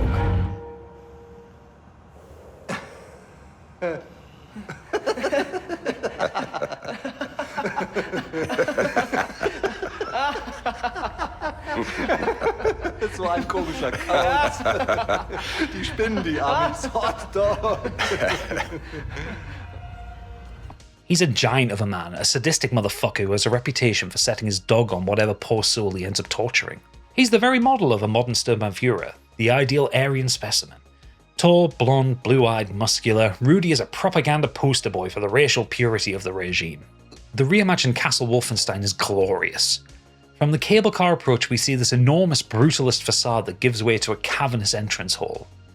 This vision of Castle Wolfenstein has the old castle built up and expanded, with two distinct sections that we'll explore through this opening chapter of the game. Reaching Helga's office, as you'd expect, the dossier is nowhere to be found, but you know what is found? Us. The alarm is triggered and we're given a taste of what this entry in the series does best, the combat. The Old Blood takes the visceral combat from the New Order and kicks it into overdrive. This opening battle in the office is absolute pandemonium. Soldiers rush in from multiple directions, forcing you to engage with the Old Blood's faster pace and keeping BJ moving. There's more of an emphasis on cover in this game, but you can't linger for long as you're being attacked from all directions pretty constantly. Because this is technically a DLC for the first game, even though it was released as a standalone title, MachineGames aren't messing around with the intensity and difficulty of the combat encounters. The entire game is significantly harder than most of the New Order, and that's to its benefit. I played through the series on the default Hurt Me Plenty difficulty, and that was, well, plenty difficult enough for me. As Blazkowicz and Wesley abandon the mission and try to escape, they're caught by Rudy. Turns out BJ's terrible German is what rumbled them. Whoops. We're taken to the prison below the castle, and after a moment of self-reflection we're given the big new mechanic for this game. When trying to climb out of the oubliette, BJ breaks a pipe and falls down. But now he has two halves of a pipe. These can be used to climb concrete walls. They can be put together to become a melee weapon and crowbar, or the sharp ends can be used to ventilate the necks of Nazi soldiers. How useful. Probably my favourite thing about the Old Blood is how stealth is woven into the gameplay. I really enjoyed the stealth moments in the New Order, and MachineGames really built upon it for this expansion. With the pipes in hand, the whole first section of the castle escape revolves around using them to avoid some proto-super soldiers. These massive monstrosities are powered by an overhead rail, so they can only patrol in set pathways. To defeat them, you need to find their power source and turn it off, then rush them and pop the power cable out of their backs, killing them instantly. I genuinely love this whole sequence. I don't even care that these enemies seem to be largely pointless in the context of the level.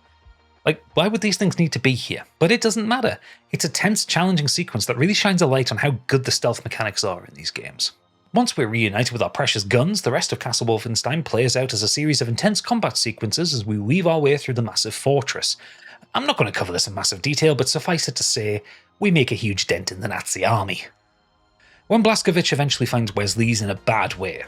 He's been tortured by Rudy and is on death's door. Breathe in, count to 4, breathe out. Wesley. Blazkowicz. Yeah. Some dire straits we've gotten ourselves into, eh? I don't know how you pulled through it, soldier. Come on. There you go. I have a secret trick. Count to 4. Inhale. Count to 4. Exhale. You got it. You should try it. He's here. Unfortunately, Rudy catches us and subjects us to his particular brand of sadism. That said, it doesn't end particularly well for him or his dog. Yes? And when I'm done with you, I will kill your dog. Let me.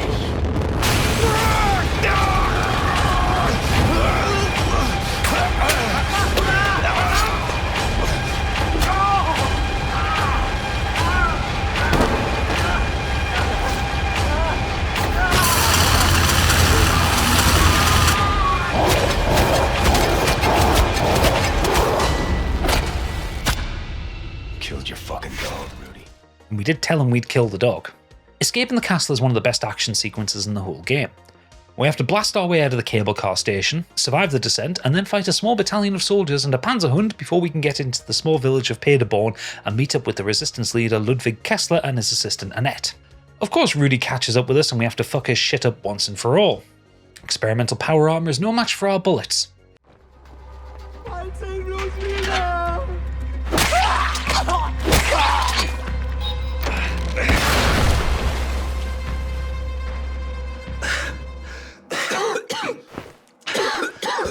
Are you okay, Blazkowicz? I'm fine. I'm sorry about your friend. Thanks. What was his name? Wesley. With Rudy Jaeger turned into dog food, BJ, Kessler and Annette escape on a boat and find their way to Wolfsburg, where Helga is conducting an archaeological dig to find the hidden tomb of King Otto I. Otto I was a real historical figure that MachineGames have repurposed to provide an anchor for the events that are about to kick off. In real life, he was an influential ruler who united fractious German duchies into a centralized realm, stabilized regions across Central Europe, and was eventually crowned as the Holy Roman Emperor in the year 962, the first German emperor in centuries. Suffice it to say, he was a big deal.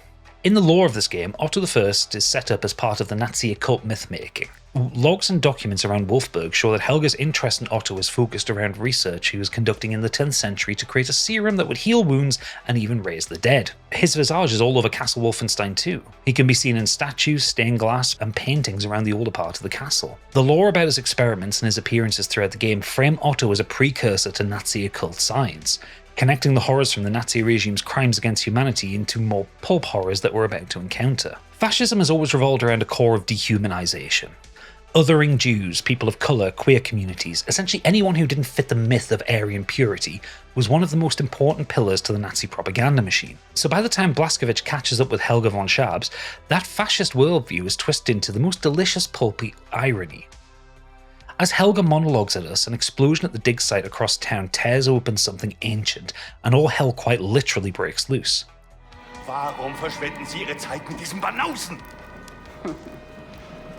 Because, my dear, incompetent Shriner, he's not a waiter. He's a spy! Did you really think I would be impressed by your atrocious German? Now give me the folder, Franz! Oh. Behalten Sie ihn im Auge. Was ist los, Eberhard? Wir haben Dynamit eingesetzt, um ein Loch in die Gruft zu sprengen. Da kommt etwas raus. Eberhard, unternehmen Sie nichts, bis ich bei Ihnen bin. Verstanden? Jawohl. Fassen Sie... Erschießen Sie ihn!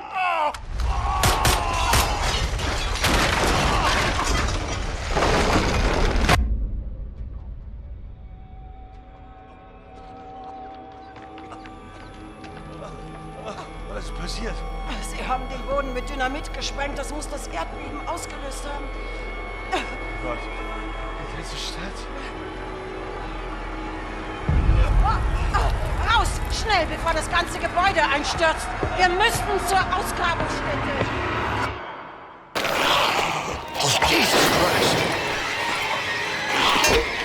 The ideology that sought to dictate who was and wasn't human is suddenly flipped on its head as whatever Otto I discovered, and tried to bury, erupts into the world. Nazi soldiers become the undead. It's a classic trope, it's pulpy as fuck, but it still lands as a brilliant, grotesque twist. The self-appointed arbiters of racial purity are instantly reduced to hollow, shambling, brain-dead monsters. God, this game is so woke.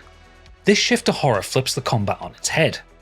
As you push forward through Wolfsburg, BJ will now be fighting a mix of zombies and human enemies. The zombies come towards us as a horde, with huge groups of them filling choke points and applying pressure as they rush forward. Most of them will sprint towards you and attack with melee, whilst a handful will usually hang back and spray indiscriminately with guns. The human enemies will still act like they did before, but now when you kill them they'll instantly turn into zombies and rush right at you, unless you kill them with a headshot. And in between, the zombies and human enemies will fight each other, with the human enemies more often than not turning into zombies and joining the fight against us. It's utter chaos, and it's absolutely hilarious. We need to stop this plague, and the only way to do that is to catch up with Helga at the Wolfsburg dig site. Helga von Schabs is an interesting villain for this particular story. Whilst the Old Blood isn't as narratively dense as the other games in the trilogy, Helga stands out as one of the best parts of the game. The other antagonists in the series, Death's Head and Frau Engel, derive their power through technology, cruelty, or brute force. Helga is different. She's an intellectual. Her obsession with the occult and the history of King Otto I leads her down a different path, where her power will come from history. She is seeking immortality, or the same serum that Otto I was researching, one that could instantly heal wounded soldiers, allowing for the Nazi war machine to march forward indefinitely without casualties. That thought in itself is one of the most terrifying concepts I've ever heard. She's still a brutal officer. She kills indiscriminately when displeased. She rules over her officers with an iron fist, and she wields their fear of her as a cudgel to keep them in line. Yet the horror she unleashes across Wolfburg is justified to her so long as she finds the secret of Otto's tomb. And boy does she find it. After fighting hundreds of Nazi zombies through the catacombs and into Otto's tomb, we catch up with Helga and her assistant Schreiner as they're about to open the vault. Despite the many warnings, her hubris and confidence in herself push her forward and, well, yeah, this happens.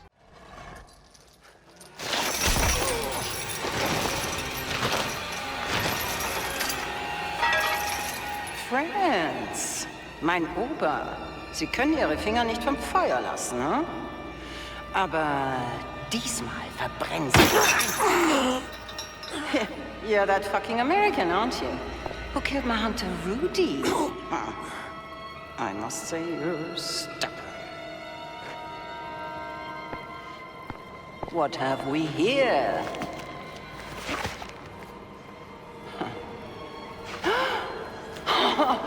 Ja, das hätte uns etwas Zeit erspart. Ich verstehe diese Symbole nicht. Oh, Fortuna, so strange and unpredictable. I could just... I feel like I'm a child again, digging for the treasures in the woods. This moment will put me in the history books amongst the greatest of adventurers. You'll always be just another Nazi. Sehen Sie, Schreiner.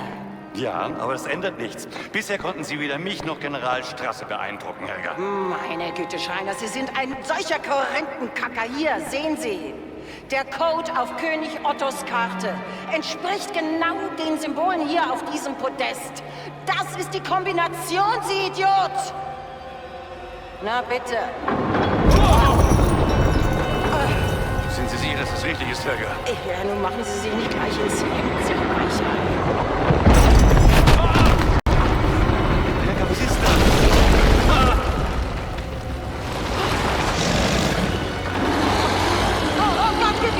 Abgewiotet! Vier hallo. Du bist also König Ottos kleines Geheimnis, was? Du siehst so aus. Aber keine Angst, ich bin jetzt da und ich habe lecker Fleisch für dich mitgebracht. Ja, American Flash. Gaggenhöre! Na bitte. Sehen Sie, Schreiner? Sehen Sie? So beherrscht man ein Monster. Ha! Wollen Sie es auch mal versuchen? Ich gestehe, Helga, ich bin beeindruckt. Aber warum hat König Otto dein schönes Gesicht vor der Welt versteckt? Hm? Egal. Zeit zum Fressen. Anna, Bicke!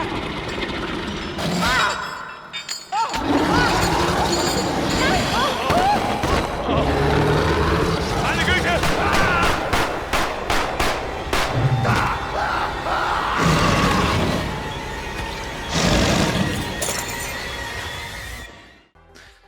The monstrosity is the result of King Otto I's occult research and the power he achieved by the end of his life. When he died, he became this thing. He is the source of the gas that is turning the dead into zombies, and he needs to be stopped. I will say this boss fight is the weakest part of the Old Blood for me. You fight the monstrosity in a semicircular arena, which will deform and become more difficult to traverse as the fight goes on. The monstrosity has a handful of slam, sweep, and shockwave attacks for you to dodge in between trying to expose and hit its weak point, its head. Waves of zombies and soldiers will appear periodically, allowing you to refill your health and ammunition, but ultimately though, despite how good the monstrosity is thematically, it's a pretty poor boss fight, and an oddly video gamey way to end this story. All that remains to be done once the creature has been destroyed and sealed back into the collapsing tomb is to take the dossier from Helga's broken body. The ending to her story continues the delicious irony of this occult storyline. Her obsession with power and immortality has led her to dying on the floor of the tomb she spent her life trying to find. The ancient evil that has fueled generations of Nazi myth-making has been destroyed, and she has to watch as Blazkowicz walks free, injured but victorious. We're rescued by Fergus, and with the location of Death's Head's fortress in hand, we come full circle to the start of the New Order. I really love the Old Blood. Despite that weak final encounter, this game is a tightly paced romp through some really fun areas and combat encounters. In Rudy and Helga, we have two stereotypical Nazi commander antagonists to deal with, but they're well written and well performed, and ultimately, engaging characters to fight against. The shift from action to horror is delightful, giving this game a different tone to the other entries in the series, whilst building on the occult themes that came from earlier in the franchise. Nazi zombies might have become a bit tropey in the last couple of decades, but it's ultimately a lot of fun to mow down hordes of brainless Nazis. Who wouldn't love that? But that's us done in the past, and it's time to jump back forward to 1960 to continue the resistance against the Nazis in... 2017 brought the third, and to this point, last part of BJ Blazkowicz's story in the new Colossus, although MachineGames have just announced that they are working on a new Wolfenstein game, so yay! Referenced in the closing seconds of the New Order, the new Colossus is the sonnet by Emma Lazarus that is affixed to the Statue of Liberty, celebrating the landmark as a welcoming figure for immigrants to the United States. A mighty woman with a torch, whose flame is the imprisoned lightning. And her name, Mother of Exiles. Come here, you're tired, you're bored, your huddled masses yearning to breathe free. The wretched refuse of your teeming shore. Send these, the homeless, tempest-tossed, to me. Bear this in mind, it'll be important later in the narrative. We're picking up immediately after Blazkowicz has given the all-clear for the nuclear strike on Death's Head's compound. Anya isn't going to let her love die alone in a Nazi fortress, and she's come back with Caroline to find BJ and bring him back to the Avis Hammer. As he lies dying on the floor, his life flashes before his eyes, and we see what it was like for young William back in Mesquite, Texas during the 1920s. These scenes alternate with Set's attempts to save BJ's life. BJ is the son of a Texan and a Polish Jewish immigrant. Zofia, his mother, is afraid of her husband, just like BJ is. Rip, his father, is a brutal, racist piece of shit. He takes his misery and frustration out on his family, regularly beating both Zofia and William for the slightest step out of line. We see through the slat in the door of a closet as Rip is on the warpath because William is sweet on a neighbour girl who just happens to be black. You know he does not. Don't bullshit me. I saw him with her. He's young. He likes her. He does not know better. He knows goddamn well not to spend time with some dirty little nigger girl. I will not let you hurt my son. Not anymore. You have no idea what it's like to suffer like I do. Oh, Zofia, every day I'm out there busting my ass, tooth and nail, getting screwed out of my earnings left and right, humiliating myself just to keep the business alive. I saw them two together, Zofia, getting sweet with each other under the poplar tree. This cannot happen! I have worked too hard for too damn long to lose my reputation because my boy is sweet on some nigger. Rip, we cannot live like this. I cook, I clean, I tend to the stables, to the field. You are not the only one struggling, Rip. You should have shut down the business when my father told you to. You're behind in everything. 3 months behind in utility. All the money my father invested, you have lost. You are playing with fire, Zofia. What are you doing? I am not the man you want to mouth off to. And you are not the man I married. I married a man who would never let his family go hungry. So help me. I will not let you hurt my son. You shut your damn mouth before I shut it for you. What is it with you damn Jews? Have all the answers, do you? Smart mouth goddamn Jew. I married you, I figured your father'd be an asset. But you just a damn millstone, sticking your nose into my business instead of handling your own. If you can't raise a boy right, I'll do it for you. Get away! He also has no compunction about beating William's dog, but fuck me, I am not going to show you that. These opening scenes come to a head when Rip pulls William and the dog, Bessie, into the barn. He ties William to a frame, then puts a shotgun in his hand and tells him to kill his dog, whilst giving a racist diatribe about how life is about making hard decisions, that it's kill or be killed. In life, you got to make hard decisions. And sometimes, you got to punish the animals out there. It's kill or be killed. The old and the weak are doomed. All manners of scum and sickly minds and dirty bodies and cockroaches doing everything in their power to rob the white man of what he's earned. It's on us to straighten out the queer. It's on you. Finger on the trigger. He uses dehumanizing language to say that the white man is being robbed of what he's earned. Not unlike the current state of fascist grifters on the internet, if I'm honest.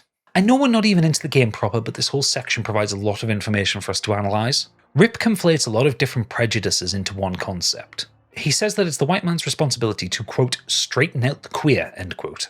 In Rip's view of the world, anything that's not white, straight and Christian is wrong, or an existential threat to the American way of life. It doesn't matter that the Blazkowiczes are dirt poor living in the arsehole of nowhere to him. His white identity is his greatest source of pride.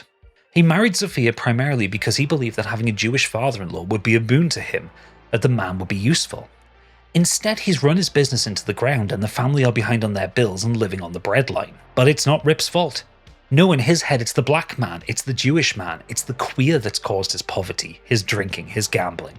We'll see as we get further into the game, but Rip represents a deconstruction of the idea of the American Superman. BJ is a strong, powerful, muscular action hero, but he's also a broken, damaged human being who was raised under a cloud of horrific abuse from his monster of a father. Rip is an avatar for homegrown racism and prejudices that intertwine with fascism. In the narrative of the franchise, the Nazis won the Second World War by dropping nuclear Armageddon on New York City, causing the US to surrender. But that doesn't tell you the story of how the Nazis were able to take over the North American continent so quickly. The Nazi ideology in this universe matched with so many parts in the American working class and poor that they were able to sweep across the country easily and take control relatively unopposed. The dialogue written for Rip references a lot of the same intersectional scapegoating that is common in white supremacist and far-right conspiracy narratives to this day. His words echo those of attention economy grifters like Alex Jones, Tucker Carlson and Tommy Robinson. People who make a living sharing conspiracy theories such as white genocide or the Great Replacement theory, a ridiculous conspiracy that unchecked immigration will result in white people being outbred by brown people. The Great Replacement is not only real, it's the realest thing there is, and it's provably true.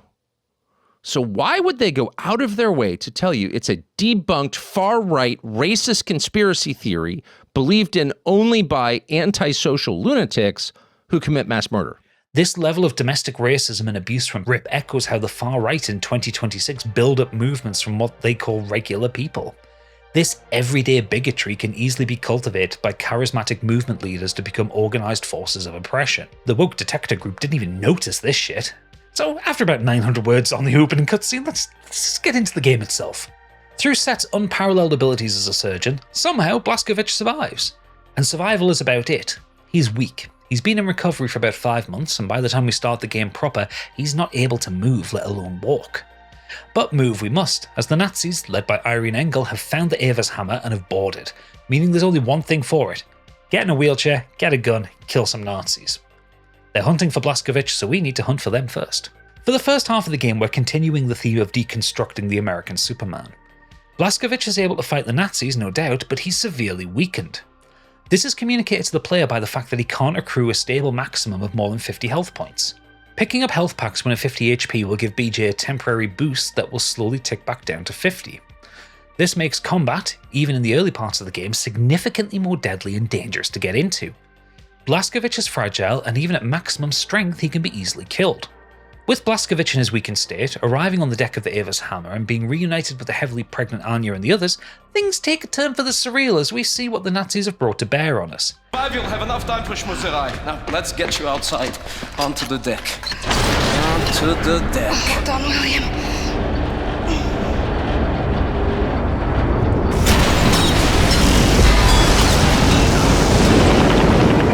The Ausmerzer, an enormous airship that acts as Frau Engel's personal command vessel.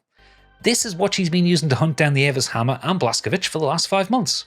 The Ausmerzer is a symbol of fascist power. It's a flying city used to hunt down dissent, project power, and oppress from a distance. It's a brutalist monument to the Nazi technocracy in this universe and casts a literal shadow wherever it arrives. At this moment, as BJ looks up to it, he appears so small. An injured, dying man in a wheelchair faced with this enormous creation of cruelty. I'll get more into the Ausmerzer as we get further into the game, as it's a recurring setting for us, but for now just know that the Ausmerzer functions as a mobile fascist state, a fusion of spectacle, cruelty and absolute authority, a creation the world fears. Our reintroduction to Irene Engel is as unhinged as her appearances in the New Order. With Fergus and Caroline knocked out and captured for questioning, Engel takes exception to her daughter Sigrun. In the middle of a battle, she takes the time to remonstrate and humiliate her daughter's weight, her struggle to diet, and her divergence from the Aryan ideal. Simply, by being fat, Sigrun reflects poorly on Irene. Engel sets a challenge to Blaskovich. Surrender by himself and the rest of the Kreisau Circle will be allowed to live. The Nazi propaganda machine has been working overtime the last 5 months as Irene Engel refers to BJ as Terror Billy. He's been made the boogeyman by the regime, a terrorist monster who must be stopped at all costs and a target for Nazis around the world to be on the lookout for. Often when we think of Nazi propaganda, we think about the extreme anti-Semitic posters, or the anti-communist propaganda the party would flood Germany and occupied countries with. But they also did target specific people to denounce them or defame them. In occupied France in 1994, the Vichy France spread the Affiche Rouge, or the Red Poster, which attempted to discredit 23 immigrant French resistance fighters known as the Manouchian Group. I probably butchered all of those pronunciations, and I'm sorry. The group had been tried in a German military court in February 1944 and executed by firing squad. To quell the public anger over their execution, the authorities created the Red Poster, which featured 10 of the members, listed the countries they came from, and descriptions of their crimes. This was then backed up with flyers claiming the resistance was headed by foreigners, Jews, and criminals, characterizing the resistance as a foreign conspiracy against the French way of life and French sovereignty, which is fucking ironic. It backfired for the occupiers though. These posters had the effect of highlighting the achievements and feats of freedom fighters to the French public. They saw them as heroes rather than the terrorists that the Vichy France intended. People with graffiti, they died for France on them and laid flowers or tributes. The Manouchian Group became folk heroes. So to the world at this point in the game, Terror Billy is a terrorist to be feared, a one-man army who murders indiscriminately. In reality, he's a dying man slowly pushing his wheelchair to the lift of the Ausmerzer. You going to run us over with your little wheelchair?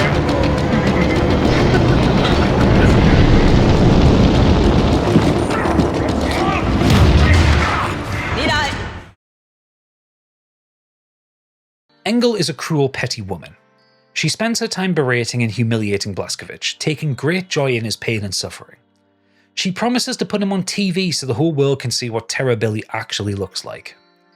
Fergus is restrained and Caroline is unconscious, removed from her dot-you-should armour. So we're pretty fucked here. Only the degenerate rats of the slum admire you. The filthy dregs, festering in the ghetto. But once they see you, this will change. I shall put you on international television. Look, everybody.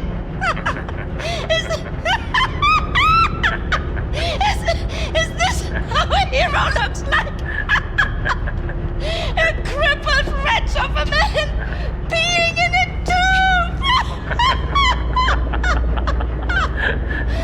Everyone will see what a useless joke you are. But just as she's about to swing a fire axe at Caroline's neck, Sigrun tries to stop her, only to catch more heat from Engel. Once again, she's publicly dressed down for her weight, for her love of sweets, and her private thoughts in her diary. Engel offers a loyalty test, handing the axe to Sigrun and telling her to kill Caroline. But Sigrun isn't a killer. She cannot murder indiscriminately, unlike her fucked up mother. But what she does have is the pure unbridled rage of a victim of parental abuse. As Engel moves to behead Fergus, Sigrun makes a move, causing Engel to miss and cut Fergus's arm off instead. She throws him a gun and all hell breaks loose. Fergus pushes the dot-you-should armor to Blaskovich and we can suit up, ready to fuck the Nazis up. Sigrun presents an interesting mirror to Blaskovich. She's a nervous, cowed person who has yet to find her voice. She's an introvert with a sensitive disposition. Whereas Blazkowicz has internalized his rage into an ability to fight and kill, Sigrun hasn't learned what to do with her anger yet. It's only when her mother humiliates her and recounts what she read in Sigrun's diary does the girl finally snap and let the rage out at her abusive, psychotic mother. This pattern continues throughout the game. Sigrun will help Blazkowicz and Fergus release Ava's hammer and escape the Ausmerzer on the condition she can come with them and join the resistance. Another character will later put Sigrun down repeatedly, eventually causing another explosion of rage like this, but I'll explain that when we get there. We return to the Ava's hammer with Caroline's body, fix up Fergus with a robotic arm, and we find out the mission that Caroline had in mind. We're liberating the United States of America from Nazi rule.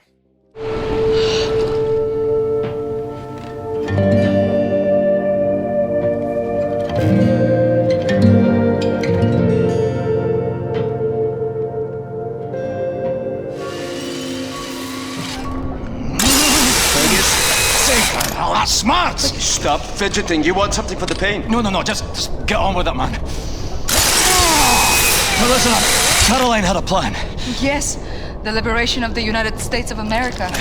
Caroline wanted to free the US and use it as a stepping stone to liberate the rest of the world. Come fuck or high water, this is what we're gonna do. For Caroline. For God's sake, Max, stop helping! Why is there a Nazi on the boat? If it wasn't for this Nazi traitor, we'd all be dead by now. We owe her, so we can't kill her. Unless she fucks us over. You gonna fuck us over? No, mister. And I'm not a Nazi. Not anymore. Right. Now, Caroline had established radio contact with an American resistance cell in New York City. The only way we move forward... Caroline's plan is to build alliances with US resistance groups and mobilize the people for a revolt. Before we get underway, I do need to point out this cutscene. Set has a strange pet, a monkey's body with a cat's head grafted onto it, using some arcane dat-you-should methods he pioneered. The body of a squirrel monkey and the head of my beloved Siamese kid, Shoshana. Look at this. He's not gonna do anything to you. He's a good young. You see, I found Shoshana hunting for rats in the reactor room when we captured the U-boat. A few months later, she was dying of bowel cancer when I stumbled upon this practically brain-dead monkey chewing on the blasting cap. And please do me a favor, Mr. Blazkowicz, lower your axe. You're making me nervous. This is not only my favorite animal. This is most probably my most significant scientific achievement. Yes, you are significant. You're hungry? Here's a fish cake. You see, in order to do a cross-species head transplant, you need to A, bridge the spinal column. She's okay. B, harmonize otherwise totally recalcitrant biological system, respiratory and circulatory. Okay, I get it. Spare me the science mumbo-jumbo. Foreshadowing is a literary device. Again, the first step to liberating America from Nazi rule is to link up with the resistance cell that Caroline had been in contact with before she died. They're hiding out in the Empire State Building in New York City, high above the toxic radiation that covers the ground levels. Despite the lethal levels of radiation at ground level, New York is still absolutely rotten with Nazis. On top of that, even with his suit of armour, Blazkowicz will constantly take damage as he moves around the city. This tension becomes a fun push and pull as you are constantly under pressure to keep moving and finding health kits whilst dealing with seemingly endless amounts of Nazi soldiers. Before we get into New York, Bombate tells BJ to watch out for sewer alligators, referencing that classic urban myth. Hey, big friend. You better watch out for the crocodiles. Crocodiles? It's not New York underground crawling with crocodiles. No, I'm from Texas. This then gives us the dumbest, funniest jump scare I've encountered in years.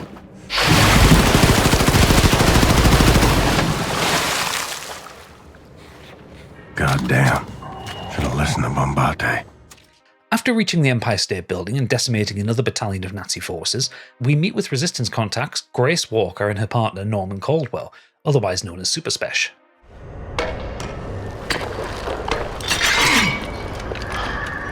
Just who the fuck are you, white boy? Stay calm. Let me first make it absolutely clear that I am not a Nazi. What you say? You say you're a Nazi? No, I am not a Nazi. I'm not a Nazi, okay? You ain't a white-ass fascist Nazi pig, then you're either colored or you're a deviant. Now you sure as hell ain't colored, so you trying to pass as a deviant? You look like a deviant to you, Sister Grace? Nope. Hang on. I may not be a deviant. God, I told you he's a goddamn Nazi! Oh, fuck this. Fucker! Let me say this again. I ain't no goddamn Nazi. Hey!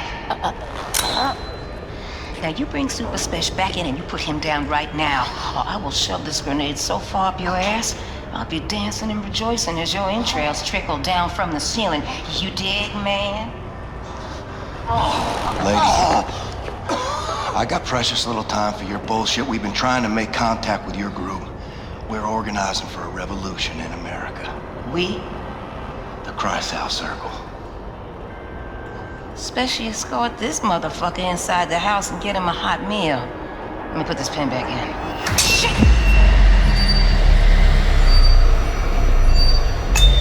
Take cover!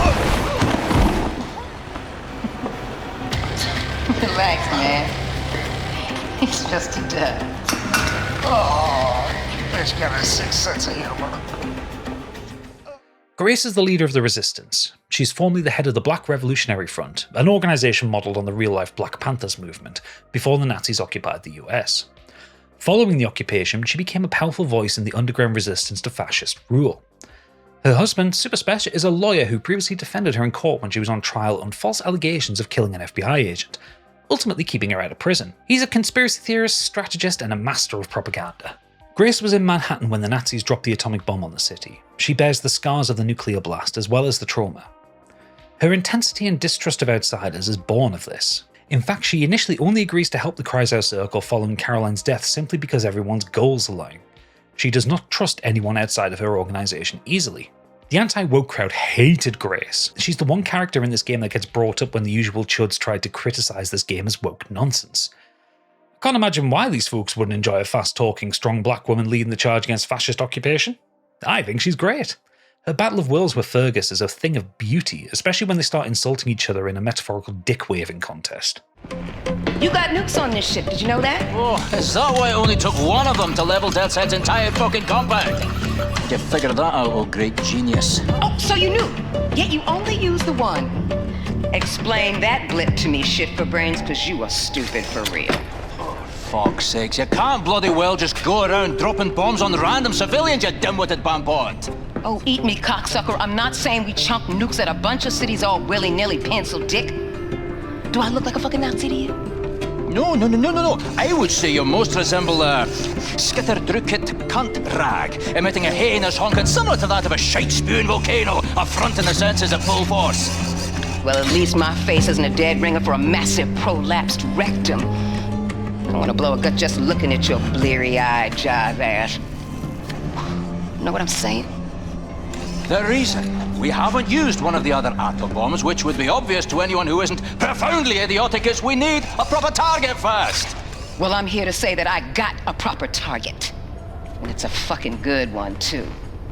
So sit your clown ass down, you dumb fuck, Scottish motherfucker. Grace has a plan to kickstart the Second American Revolution against the Nazis, and, as with all plans in this game, it's a cakewalk. The Nazi High Command in the US is based out of the Oberkommando in Roswell, New Mexico, a secret underground base originally identified as Area 52. This intersects with another Datishud safekeep, one the Nazis have raided and integrated into their technology. The plan is for BJ to walk into the Oberkommando with a portable nuclear warhead in hand, then blow the fucker up, cutting off the head of the Nazi organisation in the US and signalling to the scattered resistance across the country that a serious movement is starting. Like I say, a piece of cake. We start this sequence on the streets of Roswell, carrying the nuclear warhead hidden in a fire extinguisher. The first step of the mission is to meet with Super Spesh, who went ahead to set things up for us. One of the first things we'll see as we walk down the street is a Nazi officer chatting with the fucking Ku Klux Klan. He's giving them tips on their German. Such a stark visual that sets the tone for this whole section, and it's brilliant. The town is setting up for a Nazi military parade. There are swastika banners, bunting, vendors selling bratwurst and sauerkraut, the whole 9 yards. People seem happy, there isn't any dissent. There's a carnival atmosphere to the town. The people of Roswell seem to have, by and large, welcomed the Nazis with open arms, or at least come to accept them over the last 14 years. As I discussed earlier when I was talking about Rip Blazkowicz, this whole set piece is to show the success of the Nazi occupation, how fascism has become normalised in small-town, small-c conservative America. Roswell continues daily life under totalitarian rule and even goes as far as celebrating it. New York is shown in the previous mission as a ruined battleground, a place that even after its destruction the Nazis still occupy with a fighting force. A big left-leaning city is razed to the ground and toxic, whereas small-town right-leaning Roswell is shown as a place of collaboration and acceptance with the Nazis. By having a Nazi parade work its way through the picture postcard vision of small-town America, MachineGames are making a blunt but effective point. Fascism doesn't always arrive through force, it can also arrive through acceptance and collaboration. With the people of Roswell accepting their Nazi overlords, they have all become complicit with the occupation and the fascist takeover of the country. The only thing that, in my opinion, is missing from the sequence is that all of the Nazi officers and soldiers you encounter speak with a German accent. To really genuinely sell the complicity of a place like Roswell, having some of the Nazis speak with American accents would have been wonderfully shocking. As it stands, every explicit Nazi you meet across all 3 games speaks with a German accent. For the themes of colonization and complicity, you would expect some Americans to be part of the mechanism of oppression. I'm just nitpicking here, it's still a stark enough scene as it is. Anyway, Super Spesh is working undercover in a diner when we meet him, and we get this fantastic sequence after we're interrupted by a Nazi commander. Just watch this. Good day, man. You, 1 strawberry milkshake, please. Oh, I hope you don't have a fire back there to put out.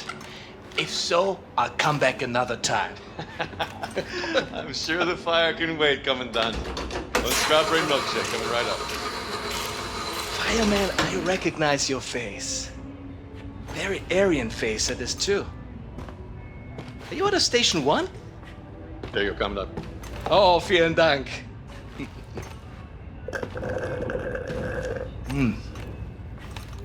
Now you, show me your identification papers, please.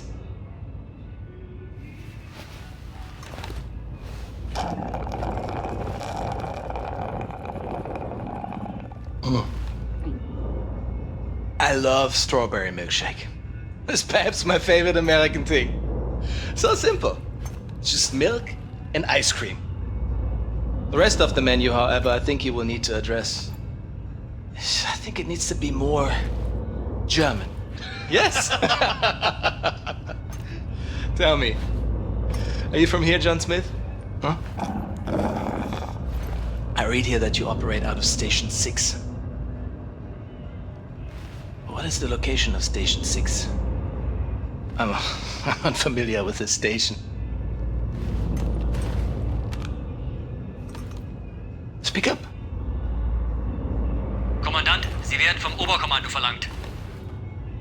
War das nicht Zeit? Trink grad noch meine Erdbeermilch. Leider nicht, Kommandant. Das Oberkommando verlangt, Sie umgehend zu sehen. In Ordnung, ich komme schon.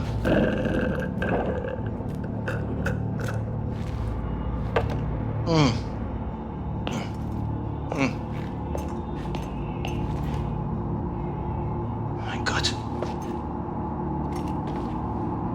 Oh mein Gott, das bist du. Das bist du! Blazkowicz, shut the fucking front door! It's clearly a reference to the opening of Inglourious Bastards, but it works so well. In his hideout under the diner, Super Spesh gives us a rundown of the plan, and some of his worldview. For all he's a skilled propagandist and a systems-focused plotter, he's a bit odd. He has turned his bunker into a Faraday cage to block out so-called alien mind-reading tech, for instance. What he believes was an alien ship crashing in Roswell in 47, for which he has material evidence he stole from the scene, is actually Dat-Ye-Should technology, a device Set will recognise when Blasko returns it to him later. By playing on the real-world mythology of Area 51 and connecting it to the established lore of the Dat-Ye-Should, Roswell suddenly becomes a significantly more important part of the game's story. Area 52, as it is in the game, is a Dat-Ye-Should safekeep, so of course the Nazis would leverage this facility for its strategic importance. It's a treasure trove of technological wonders for them to corrupt and bastardize into their occupying force. Though Super Spesh is pretty convinced it's all aliens. So you reckon what you saw was a spaceship?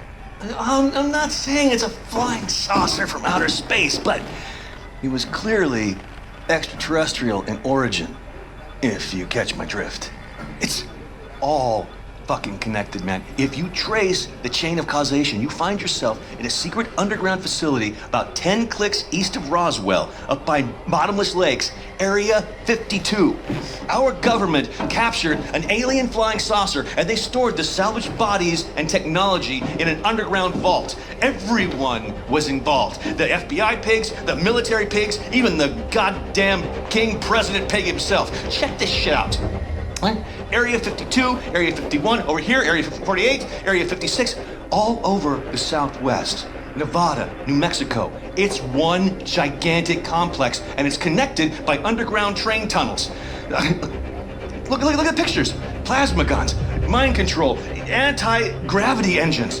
And after our coward-ass government surrendered to the fucking Nazi pigs, our new masters took over all these bases, and they kept doing their own experiments to further their own fascist agenda. Look at this. This whole thing is the Area 52 military compound. Up here, it's the Nazi head honchos installed the fucking Oberkommando. But down here below, is a cavernous vault full of all kinds of weird-ass technology, alien shit. It's all down there. Now, I haven't seen it myself, but it's there. I also want to point out here BJ's internal monologue to Caroline. Caroline, you still copy? You think they can see I'm fading? Without your wings, I would fall. Throughout the game, he's talked to her several times. BJ is dying, and he knows he's dying, and he's only able to continue the fight because of the armor that Caroline was wearing before she died. He's holding on to dear life to continue to fight despite his failing body. He fights until the last because the fight against fascism is never ending. One rocket train battle later, we find ourselves in Area 52, the Oberkommando. This facility is massive, part of a network of former US military black sites, all connected via this train network. Naturally, as you'd expect, this entire facility is tightly guarded, filled with soldiers, commanders, automatons, and super soldatans. Once we find the nuclear reactor at the heart of the facility, BJ loads the bomb into the reactor, and it's time to fight our way out. We're striking a blow directly to the engine room of the Nazi machine, one that will destroy the command structure from the ground up. Naturally, it's a fucking battle to get out. After stealing a unicycle, bike, whatever the fuck that is, BJ escapes and triggers the nuke. The alarm had already been tripped, and we see multiple rockets taking off. These are the leaders of the Oberkommando escaping to another facility in space. Whilst the goal of the mission was to cut the head off the Nazi command structure, the real goal was to create an attack that would be impossible to hide, impossible to defend. One giant fucking explosion that signals to the scattered resistance groups around the country that the Nazis aren't invincible, that someone can strike a vicious, destructive blow to the occupiers. It's a beacon to the uprising the Grace is fomenting. A bright, powerful, all-encompassing signal. For the political message of the resistance, this is more than just a destroyed base. This is BJ turning a hidden, secret power into a very public scar on the landscape. BJ is supposed to meet up with Super Special at the rendezvous in Galveston, Texas. But on the way, he passes a sign for Mesquite, and he changes direction, heading back to the Blaskovich family farm, the home that caused him so much pain all those years ago. The whole place is overgrown, having been left to fall into disrepair. We see flashbacks of his childhood, of meeting his friend Billy, the girl that Rip had taken such an exception to. What's most striking for me here is the young William reciting his father's racist epithets of Billy, and Billy countering with the poor treatment she's received from white people. My daddy said that Negroes are a sickness on the community and a bad influence, dirty and thieves, and beggars and bums, and they don't know how to read or write, and that they're stinky and stupid and lazy and way too lazy to work an honest job. Well, my daddy did, but my mama say white folks is mean as all get out, and hating and resenting on account they used to keep all colors as slaves, and now they're not allowed no more. And that's why I can't use the good restroom at the fair, and the man in the store won't let me in so I can buy chewing gum or soda pop. What kind of chewing gum you like? Engine Scouts. Red or yellow? Yellow. I hate the red ones. The red ones taste like puke. Yeah. This is the bit that the woke content groups usually point out to say that this game is anti-white. Well, this and Grace's entire character. But as usual, they're missing the point of the text. Billy confidently counters the racism that William is quoting with her own lived experience in 1920s Texas. She can't use the good toilet at the fair. She's not allowed into the shop to buy gum and pop. William only knows what his father has told him about black people. He has no lived experience as a victim of racism. So as soon as Billy says she can't buy gum, the first thing William says is, "What kind of gum do you like?" Racism, like fascism, is learned, it's not innate. William isn't racist because he doesn't think to be racist. He knows what his father says about black people, but he's too young to have internalized that racism. He just knows it as things his dad says. He's immediately curious about Billy as a person, rather than judging her for the colour of her skin. His curiosity and kind nature overrides his fear of his father's retribution. William is a young, innocent boy who hasn't yet been corrupted by the racism of the society he was unfortunate enough to be born into. We're here for Blazkowicz to find the engagement ring that Zofia had shown to him when he was a little boy. He wants to marry Anya, but to do that he has to confront the traumas of his childhood. We see the impact that Billy had on young William. In one memory, he's showing her a rat that's trapped in a bucket of water. William thinks it's funny and has no sympathy for the rat's suffering. He sees the rat as vermin, something that spreads disease and eats the family's food. Billy is horrified, demanding that William save the poor creature. It's a heavy-handed metaphor for the racism of the time. Rip sees black people as vermin, stealing what belongs to the white man. The symbolism of William saving the creature shows his empathy, his rejection of the dehumanization and othering that his father engages in. There's a memory where Billy and William are lying under the tree. Billy tells William that she thinks he's handsome and that she likes him, and he smiles. He likes Billy too. He's not influenced by his father's prejudices or the prejudices of the time. He's a 10-year-old boy who's enjoying spending time with a girl he likes. They carve their initials into the tree, hiding it behind the ivy. Are you out there somewhere, Billy? Inclined to this day to endure amongst the living? BJ asks if Billy is still around somewhere, and I love this line, inclined to this day to endure among the living.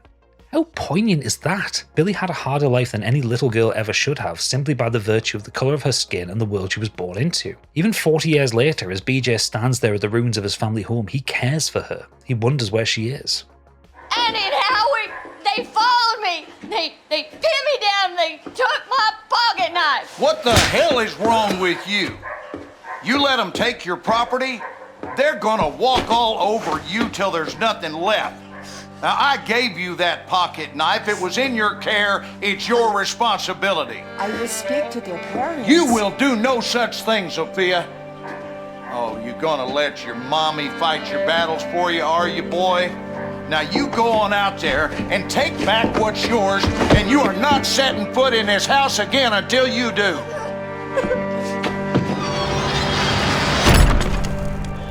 On reaching the house, a different kind of memory plays. William runs into the house saying the bullies pinned him down and took his knife from him. Rip's immediate response is to hit his son, to berate the boy. Rip's style of parenting is not even tough love, it's just abuse. He wants to toughen William up, but his only vehicle to do that is to humiliate the boy and kick him out the house until he gets his knife back from the two bullies. William was a sensitive child, but Rip wants to build him into his toxic view of masculinity. Someone takes something from you, you take it back at all costs. The house has been abandoned for years, but on a side table, BJ finds a box of BB pellets, and we get a significant difference to Rip.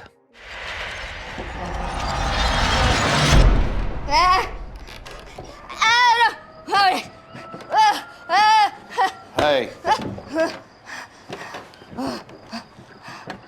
Son, I have tried reasoning with you. I've tried smacking sense into you till the cows come home, and nothing is working. Every night you wake me up with these noises. No matter how many times I try to tell you there are no monsters in our basement. Sorry, Daddy. At night, I see them. Clear as daylight. They're coming to kill Mama. All right. Here's what we're gonna do. You take this. Wow. Now, you and I are going down into the basement, and any monsters that show up, we shoot them dead, right between their eyes. Sometimes the best way to fix a problem is to face it head on. You with me? Yes, Daddy. Sophia, you in on this? You see them? No, Daddy. The monsters are gone. Yeah, I reckon if you do no wrong, ain't no monster gonna come after you, son. You think we scared them off for good this time? May I keep the gun?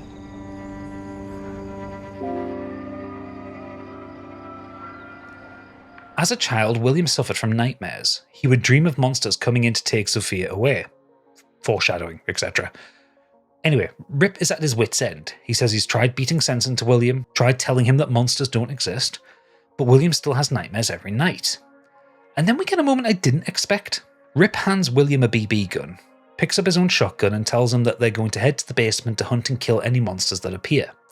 Even Zofia joins their little mission. When they reach the basement and there's no monsters, Rip says, "I reckon if you did no wrong, no monster's going to come after you." After that, William sleeps soundly. It's an interesting scene that recontextualizes Rip.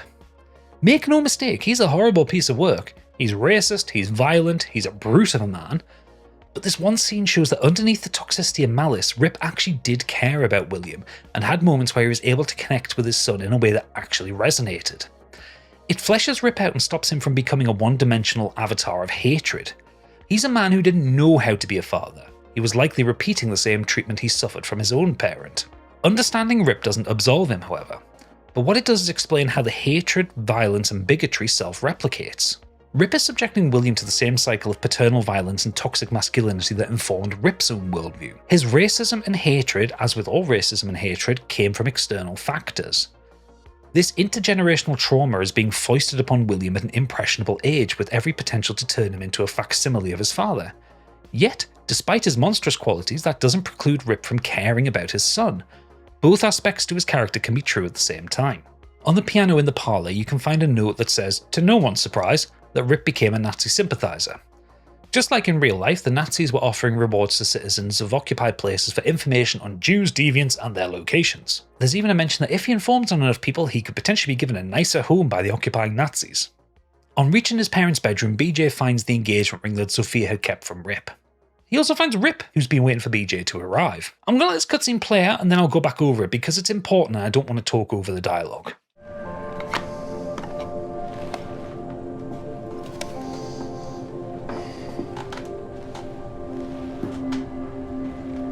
Place has gone to shit.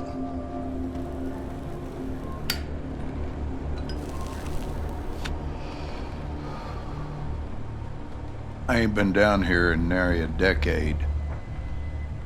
I own a 2,000-acre ranch up by Forney Lake now.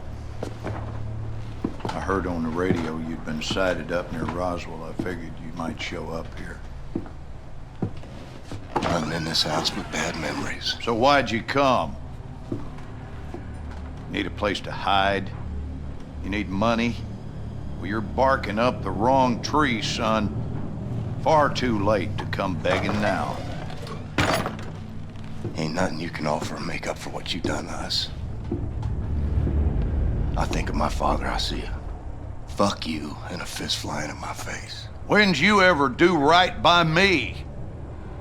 Disobedient, ungrateful, sense like a flat tire, and a mouth like a sewer. Oh, I saw where you was headed. I've been down that hole myself.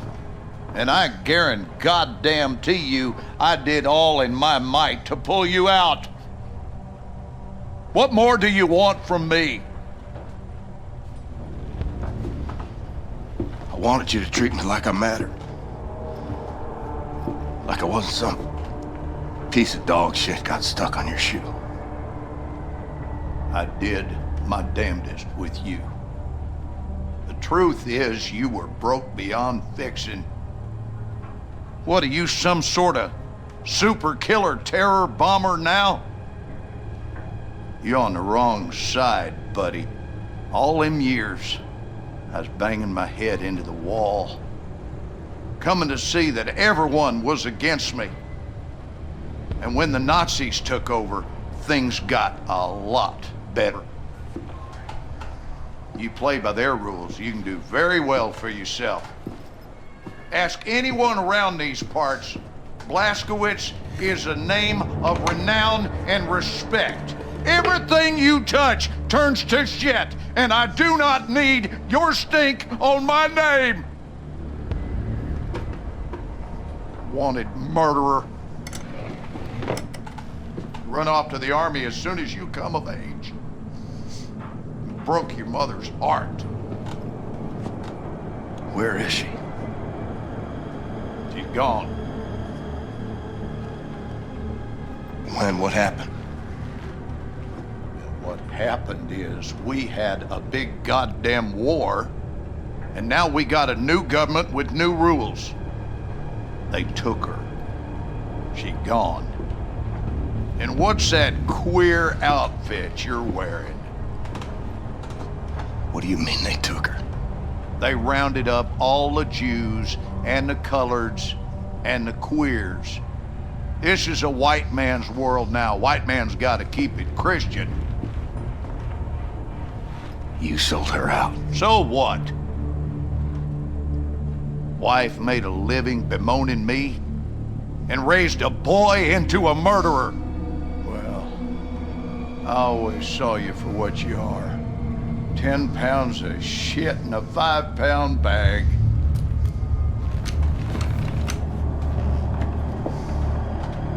On your knees. Daddy, I'm your son. Down on your fucking knees. Was a time I was scared of you. Was a time I'd have pissed myself, had a gun pointed at my head. You know what I feel right now? Not a goddamn thing.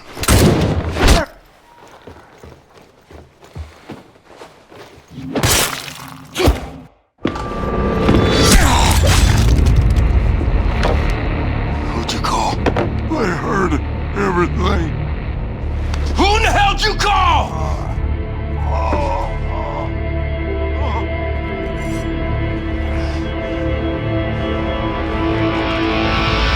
Rip is filled with grievance towards BJ, speculating that he'd come just for Rip's money now that he owns a huge ranch elsewhere in the county. He labours on the point that, in his eyes, BJ was a disappointment and nothing but trouble. But all BJ wanted was to be treated with some humanity. The framing of this conversation is interesting. Despite being at death's door, BJ towers over his father, symbolically rising above Rip's terrible treatment of him and Zofia. Yet Rip is unrepentant and worse, says that BJ is on the wrong side of the fight. He's fully accepted the fascist state and all the benefits it can bestow upon him, providing he feeds the fascist machine with the bodies of the people he doesn't like. He continues his emotional manipulation by bringing up Zofia, and we find out his most awful truth. When the Nazis took over, Rip gave them Zofia. His words echo the opening cutscene: the Jews, the coloreds, the queers. That conflation, that dehumanization. Over 40 years later, Rip hasn't learned humanity. He's benefited monetarily and socially from fascism. His homegrown racism and hatred of others allowed him to have BJ's mother taken away to a concentration camp, and Rip has not one single regret about it. Rip's last act is to try and dominate BJ. He holds a shotgun to Blasco's head, but BJ isn't scared anymore. His confrontation of Rip, his father and the Nazi sympathizer he became, is complete. BJ effortlessly kills his father, tearing away the power that Rip had over him. But in one last betrayal, Rip had already informed the Nazi command that BJ was at the family farm, and just as he finishes confronting the private source of his trauma, the machinery of public fascism arrives to reclaim him. The fucking Ausmerzer arrives, using its claw lifts to pick up the house. In a desperate attempt to escape, we break the claws to release the house, but it's no use. The house, and Blaskovich, falls to the ground. BJ wakes up buried in rubble as Nazi soldiers are removing his armour. Frau Engel has Terror Billy in her grasp. You know what? Oh, shit. Wirklich? Blaskovich! Really?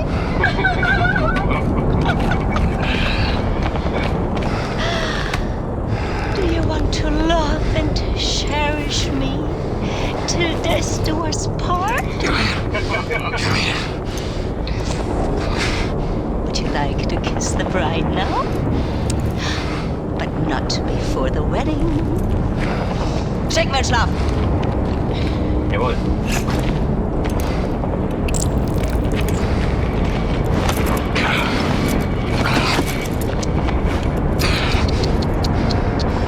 I need you to rest now. While I prepare the ceremony.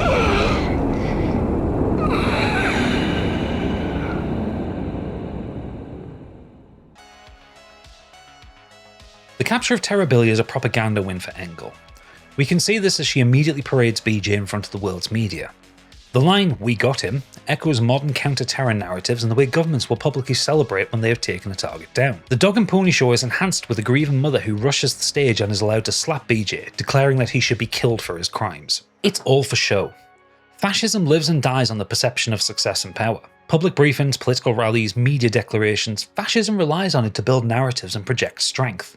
Super Spesh, acting as our lawyer, gives us the rundown. BJ's trial will be televised alongside his execution. It will be a charade. It will be a textbook kangaroo court.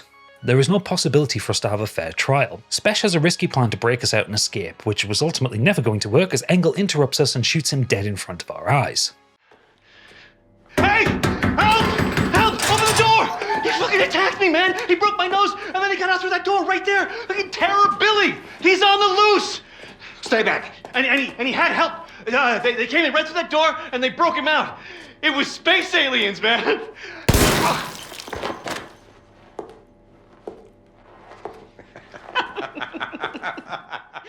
Engel takes an almost sexual pleasure in Blazkowicz's humiliation.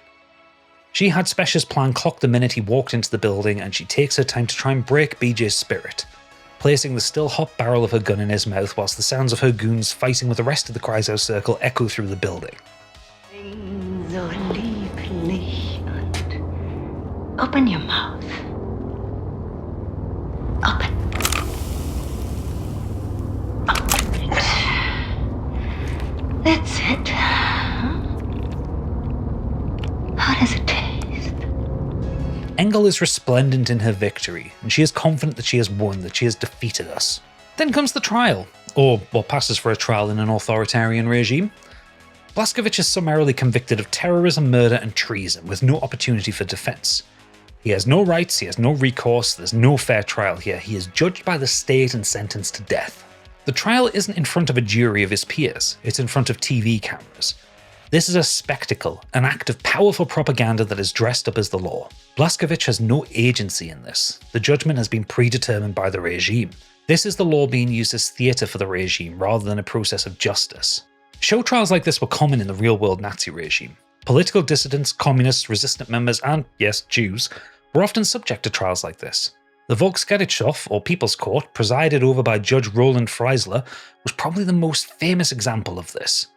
In the 1930s and 40s, this court rejected long-established principles of judicial independence, due process, and rights of appeal. Instead, it was openly a part of the Nazi propaganda machine. Cases brought to this court were primarily ideological, with people tried and executed for treason against the state. Criminal mentality, seditious thinking, or even making jokes about the Nazi regime became crimes worthy of execution, even if they had no definition in the law of Germany at the time. At its peak, nearly half of trials ended in public executions. Judge Freisler was a firebrand of a public speaker. His trials frequently involved him berating the defense, grandstanding, and giving political speeches. He would frequently humiliate and denigrate defendants, screaming at them across the court for all to see. Under his influence, the People's Court became an instrument of judicial murder, a tool for the Nazi regime to exterminate their enemies, or give a veil of legal authority to the state's crimes against humanity. When the verdict is laid down against Blazkowicz, the anger bubbles up again, that same anger that brought him out of his locked-in syndrome in the New Order. He breaks his restraints, disarms the guard, and we get one of the most satisfying action sequences in the whole game, where we fight back and destroy this court, all in full view of the television cameras. When every last Nazi is dead and the court is littered with fascist corpses, we leave the level and come face to face with Sophia. She's been waiting for BJ in the wings to provide comfort for her condemned son. I thought I lost you, Mom. I thought I'd never see you again. Oh, Billy. Life is full of unexpected things. Some make you cheerful, and some break your heart. I wasn't there when you needed me. I ran out on you. It hurts so much, Billy. It felt like my heart was being ripped out of my chest when you left. But all hardship is temporary. Do you know this? And most of it is inevitable. I had to stay behind so that you could leave. And now you're the one in trouble. Do not worry for me. My troubles are over, my son. I don't want to go back out there. I can't do this anymore. You are strong, Billy. We are survivors, you and I. We keep fighting even when we do not know how. You cannot help but be my son. I'm having twins, Mama. They're not born yet. I want to see them. I wanted you to see them. I miss you. We will be together soon. You just have one more hardship to Except it's a fantasy. The gavel smacks and wakes BJ from his dream. He'd fallen asleep during his show trial, which if you think about it, it's a pretty good fuck you to the fake court. Blazkowicz's very public execution has already been organised, at the Washington Monument in DC of all places. Engel has amassed an enormous crowd to watch Blazkowicz die, and the event is being televised around the globe. 2 cameras follow BJ as he is brought forward to the dais. In this scene we see the extent of the Nazi corruption of the seat of power in the United States. Huge brutalist structures line the streets, only the monument and reflecting pool are recognisable to us. If the trial was meant to strip BJ of his agency and power, the execution is meant to publicly erase him, to broadcast to the world the destruction of Terror Billy. Is there anything more symbolic than BJ being laid down to be executed in full view of the statue of Abraham Lincoln? Being beheaded by a Nazi under the watchful gaze of Honest Abe might be the least subtle imagery in this game, but it's certainly one of the most powerful. At this moment, America's history, its present, and its future is part of the fascist regime. The president who won the Civil War and freed the slaves is a passive observer to the deconstruction of a hero. The state has total control, a symbol of the resistance will die helpless at the hands of a psychopath. Resistance to the Nazis is futile.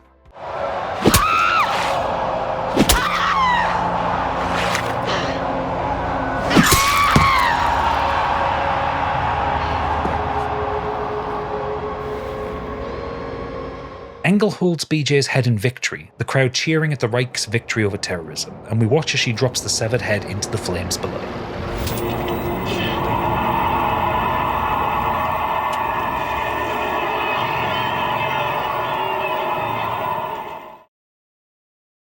You can't kill a symbol. Much as the spectacle of the execution has tried to destroy the myth of BJ Blazkowicz, it fails.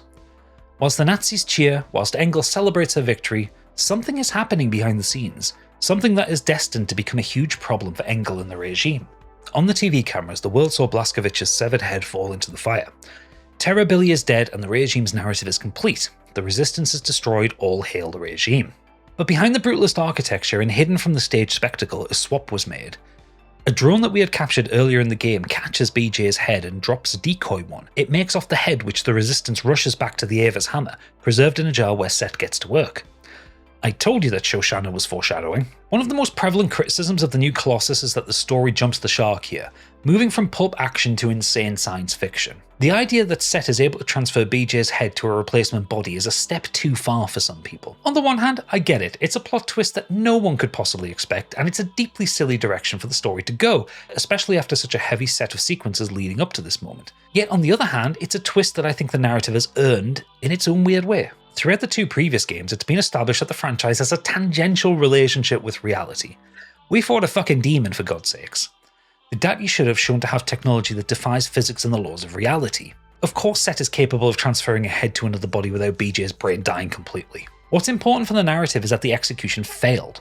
What was a symbolic destruction of the idea of a resistance, the very public execution of Terror Billy, has backfired due to a clever scheme and, yes, say it with me, Jewish science, the very knowledge the regime stole and co-opted to enslave the world. Then there is the further irony that the new body BJ is given is a captured, genetically engineered Nazi body from the Super Soldaten program. BJ, forever accused of being a symbol of an Aryan man, is now actually the very model of the Nazi genetic ideal. Just, without the fascist, racist mindset. The entire world believes that Terror Billy, that BJ is dead, which means he's a ghost that the Nazis will never see coming. I haven't spent much time in this essay talking about the events that take place between missions on the Ava's Hammer, because they're largely character moments and mission briefings, which don't really matter to the point of this essay, but this sequence after the operation does. Every single person you encounter has something to say, but I think Grace says it best.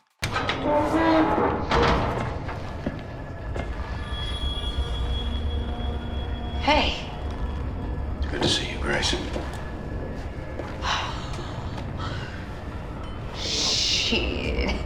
Blazkowicz, you are one tough motherfucker, you know that?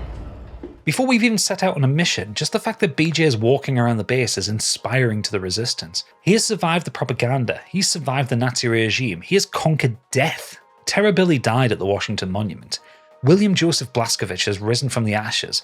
Better, faster, stronger, and, most importantly, the ultimate symbol of the resistance. The man who cannot be killed. The will of the people. The new Colossus. In other news, the Minister of Public Security, General Engel, has resolved to clean up the streets of America from, quote, all criminal and terrorist elements. Der Terroranschlag auf Roswell war ein Weckruf für das amerikanische Volk. Wir sind überlegt sicher, wie wir glauben. Now that Blazkowicz is back on his bioengineered and resurrected feet, the fight for freedom needs to continue. Grace gives us the rundown of the next mission, to infiltrate the New Orleans ghetto and extract a resistance ally by the name of Horton. As we travel to New Orleans and the crew rests, we hear a news report. Frau Engel is cracking down on resistance members across the US in the wake of BJ's execution. There is a notable use of rhetoric here. Engel is using what we did in Roswell to imply the US isn't safe for the people, that the resistance will destroy everything because we're terrorists. The rhetoric is classic fascist language. By casting the efforts of the resistance as attacks on the country as a whole, the regime is demonizing our actions to build fear within the populace. A scared public is a compliant public if the regime can project strength. On top of this, we hear that a movie is being made about the hunt and capture of Terror Billy. Classic Nazi propaganda. We'll get into that a little later. Before we get to New Orleans, we have to stop off in Manhattan first, and at this point I have to note a criticism I have of this game. There are a lot of ideas in the new Colossus that seem to be either half-baked or well-intended but abandoned. To access the Manhattan mission, we use a war map on the Ava's Hammer, allowing us to choose where to go. This map is also used to select assassination missions that you unlock by decoding Enigma codes taken from Nazi commanders in the field. The tutorial dialogue implies that killing elite commanders meaningfully helps the resistance, but nothing actually comes from this. There are 16 rock-hard assassination missions to unlock and complete, but other than unlocking some bonuses, there's no material impact to the game or the story. The revolution plays out exactly the same whether you engage with these missions or not. Also, while I'm at it with my criticisms, as part of BJ's resurrection, Set gives you some choices for enhancements to the new body. One that allows you to rip open grates, and one that constricts your body to allow you to get through tight holes. Again, this idea is great, giving you some extra traversal options through maps, but the implementation feels really underbaked. I'll give you an example from the Manhattan bunker mission. After clearing this little arena, to get through the next door you have two access points next to each other. You have this grate that you can tear open, or this pipe that you can squeeze through, and that's it.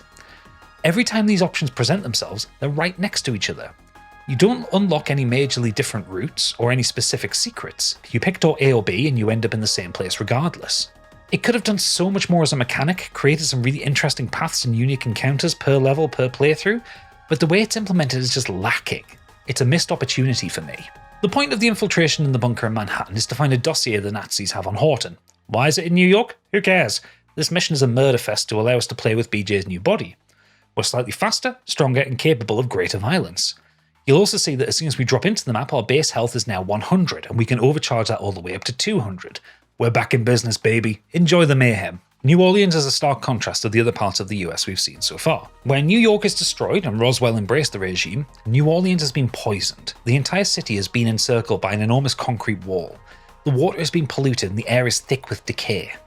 Where New York's destruction was an act of brutal, explosive violence, New Orleans is a slower, more painful act of oppression. In the real world, Nazis created several ghettos over the Second World War, the most infamous being the Warsaw Ghetto, where somewhere in the region of 400,000 Jews were held in what amounted to an open-air prison. They suffered from extreme overcrowding, brutal food rationing, untreated disease, and the decay of social and physical infrastructure. The Warsaw Ghetto was walled off from the rest of the city, meaning nearly 500,000 people were crammed into a space that was less than 3% of the city's total area. Nazi soldiers didn't patrol this ghetto constantly. It was sealed and left to rot. This abandonment of so-called undesirables was a different but no less brutal way the Nazis exerted control and violence over innocent people. The people in this ghetto endured slow, painful suffering, cut off from the rest of the world. It might be one of the Nazis' cruelest forms of dehumanization, leaving innocent people to rot with no hope of escape. When we meet Horton, he welcomes Blazkowicz with open arms, though he's as surprised as anyone to see that he's alive. He's a charming, charismatic leader of a very dedicated resistance cell who've been surviving in New Orleans for years. This cell is different to the Black Liberation Front that Grace runs. Where Grace's organisation is focused on ideology and destroying the Nazi regime, Horton's group are survivors. They are literally fighting for their life rather than for an ideology. The Nazis took their home, poisoned it, walled it off, and this must be answered for. Now this here is the last remaining haven for the cancerous growth of independent free thinkers, spreading all over the South and yonder. I really love Horton's way of speaking. His description of his group, the last remaining haven for the cancerous growth of independent free thinkers, is a beautiful line, taking a Nazi talking point, the cancerous growth, and positioning it ironically to demean the rhetoric. He's a verbose man, but his flowery use of language doesn't mask his anger and hatred towards the regime. Horton introduces us to his crew, highlighting not only their abilities in battle, but their humanity. For example, he describes Paris Jack as a fighter and anarchist, but also as a skilled clarinet player. We even see Paris playing his clarinet to soothe the nerves of the group's sniper, the Professor, whilst Horton challenges BJ to a drinking game. Just watch this scene, it's incredible. I'll tell you what, going out in a blaze of glory, hallelujah! You've got a lot of good people here. You should join us. We could always use more good people. How you reckon to start this revolution of yours, Terror Billy? Terror Billy? Holy shit, it's him. Didn't that Nazi bitch kill you? Seems our friend here kind of told St. Pete to go fuck himself. He's with the Crossout Circle, walking legend. I know who he is. Oh, damn it. Here they come. Paris, I'm feeling a little jittery. Do you mind taking the edge off? Let me see what I can do about that. You know, my ma always said, never trust a man can't handle his whiskey. So you sit right down, say Terror Billy, and drink up. What in the world the fuck is this shit? Old Horton special. Oh, goddamn. Now listen, Terror Billy, I respect your ambition, but there's nothing can be done no more. The world has sank into the crapper, and all we can do now is drink this whiskey and watch the vortex suck it all down. Didn't expect your belly to be quite so young. We've been fighting for a revolution since long before them Nazis came here. We were the first to build a civil rights movement to advocate equality for everyone. You know the concept of civil rights, Terror Billy? No, you don't. You're just a jarhead, ain't you? Buddy, I laid my life on the line for freedom, justice, and the American way, while you and your bohemian friends were passing out Bolshevik propaganda and opposing the draft on every street corner. What good is your fucking equality? You can't muster the backbone to stick up for your people while the coyote's scratching at your front door. We stood up against the imperialist war machine in the United States of America and the greedy money men of Wall Street who was itching to send the children of the proletariat off to die in foreign lands so that they could be filling their coffers. It weren't their sons bleeding on the beaches. No, they draft people like you for their dirty work while they was watching the dollars roll in. You're the pawn, the passive, cantankerous men in marble mansions. Well, I see through that shit. Decided not to be a party to it. Yet here you are, guns in hand, shooting Nazis, just like me. Difference is you come late to the party. Perhaps your kind had gotten their asses in gear. We'd have won the war. Don't spill that shit on the table, Horton, and lead right through it. This'll get you drunk, Terror Billy, you upstanding lackey of the establishment, G. Listen, pal, I ain't got time for your horse shit. You gotta make the call. Give up and die or step the fuck up. I ain't wanting to argue with you, Terror Billy. Too tired of fighting. You tired? Man, fuck you. I got kids on the way. And I'll be damned if I'm gonna raise them in a world run by these Nazi assholes. So what's it gonna be? You hillbilly, degenerate moonshiner, Bolshevik cowards, goddamn traitors.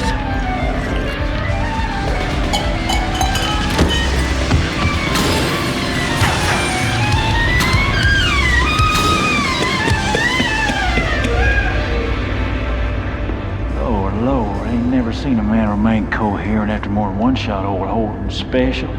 I like you, Billy. Like your gumption. I love this back and forth between Horton and Blazkowicz. Both of these men are passionate about their respective perspectives. Horton and his crew were pushing for a revolution before the Nazis. They were campaigning and pressuring for civil rights. Blazko has been fighting fascists for as long as he can remember. It's another dick-waving contest because, ultimately, they're both singing from the same hymn sheet. They're both fighting power, be it fascist or capitalist, to save the world from tyranny. One fights with words, passion and activism, the other fights with guns and bombs. This argument lets Blazkowicz let the anger out and be honest with himself for the first time. He's got kids on the way, and he's not going to raise them in a world run by Nazis. Then he passes out, much to Horton's amusement. Old Horton's special brew is a mean mistress, it would seem. Horton is, of course, fucking with Blazkowicz. The drinking game to him is a rite of passage, a way to connect with the newcomer of the group. He's amused by how much BJ managed to drink before he passed out, and he's already warmed to our hero. It's also worth pointing out that Horton will constantly call Blazkowicz Terror Billy, reclaiming the propaganda for himself. Horton uses the name affectionately, not derisively. To Horton, Blazkowicz is still the symbol of the resistance.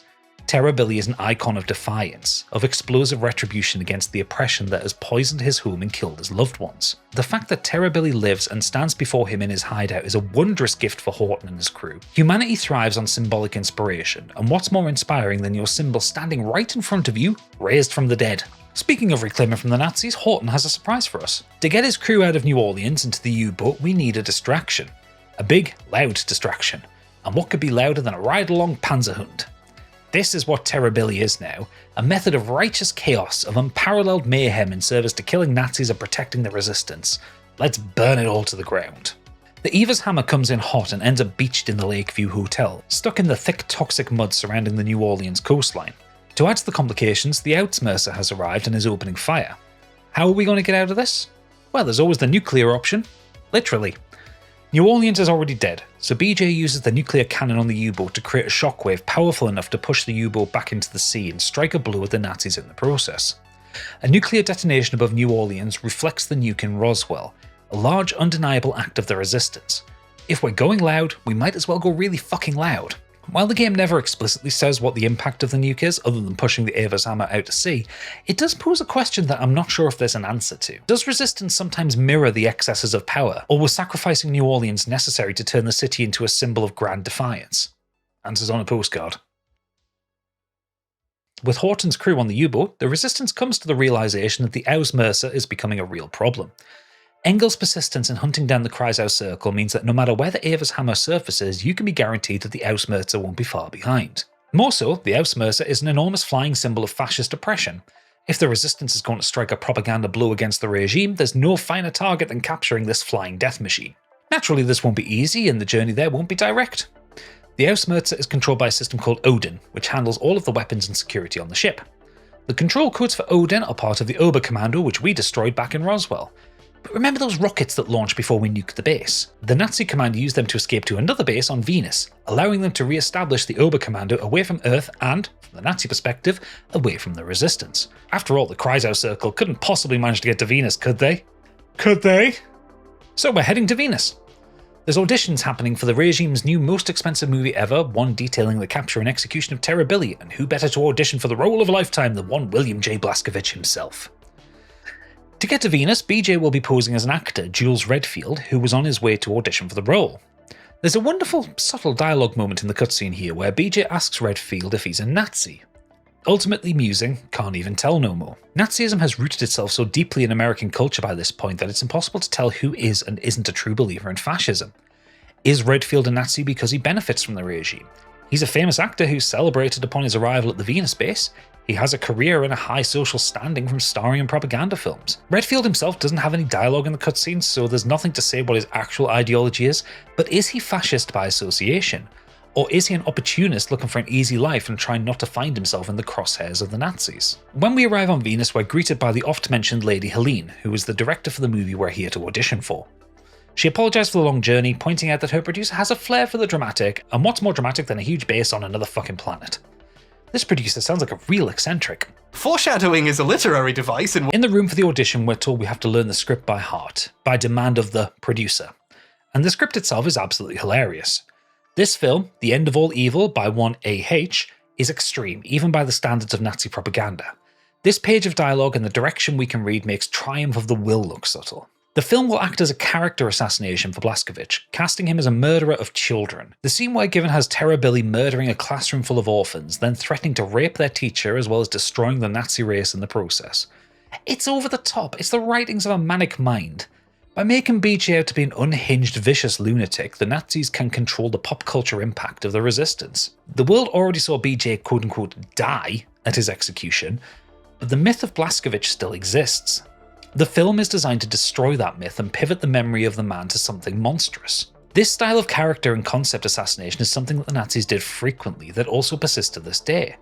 We can see this in the modern Christian conservative cinema subgenre of anti-choice films, where propaganda narratives are built around denying a woman's right to reproductive health care and abortion.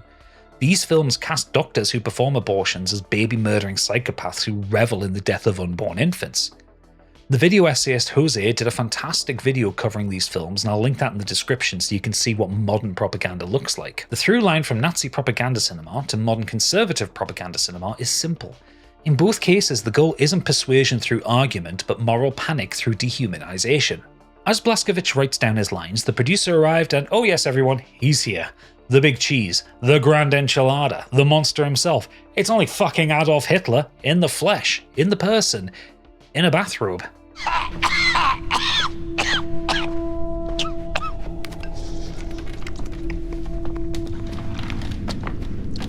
Helene!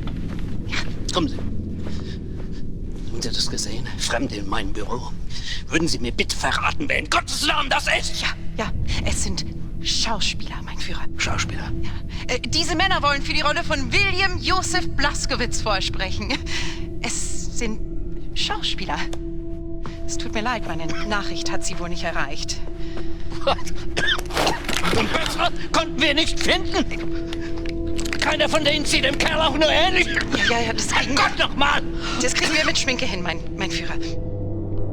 Oh ja, Schminke. Gut. Das ist magisch.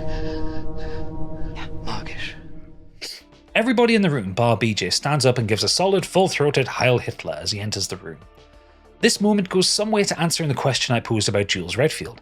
These actors, these American actors, are offering fealty to Hitler willingly. They stand to attention and give praise and respect as the leader of the Third Reich steps into the room. And the funniest part is that Hitler doesn't give a flying fuck about them as he moves straight to the food on the table. The inclusion of Adolf Hitler in this sequence adds a degree of levity to the start of this chapter, but also cleverly pokes fun at both the fictionalized representation of Nazis in this game, but the real man himself.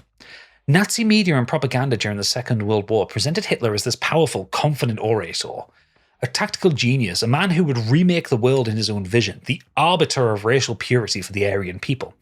The reality, based on surviving evidence following the end of the war, was something quite different. Hitler was a very sick man. He suffered from neurological decline during the war. He was beset constantly by gastrointestinal issues, and by 1945 he was gaunt and physically frail.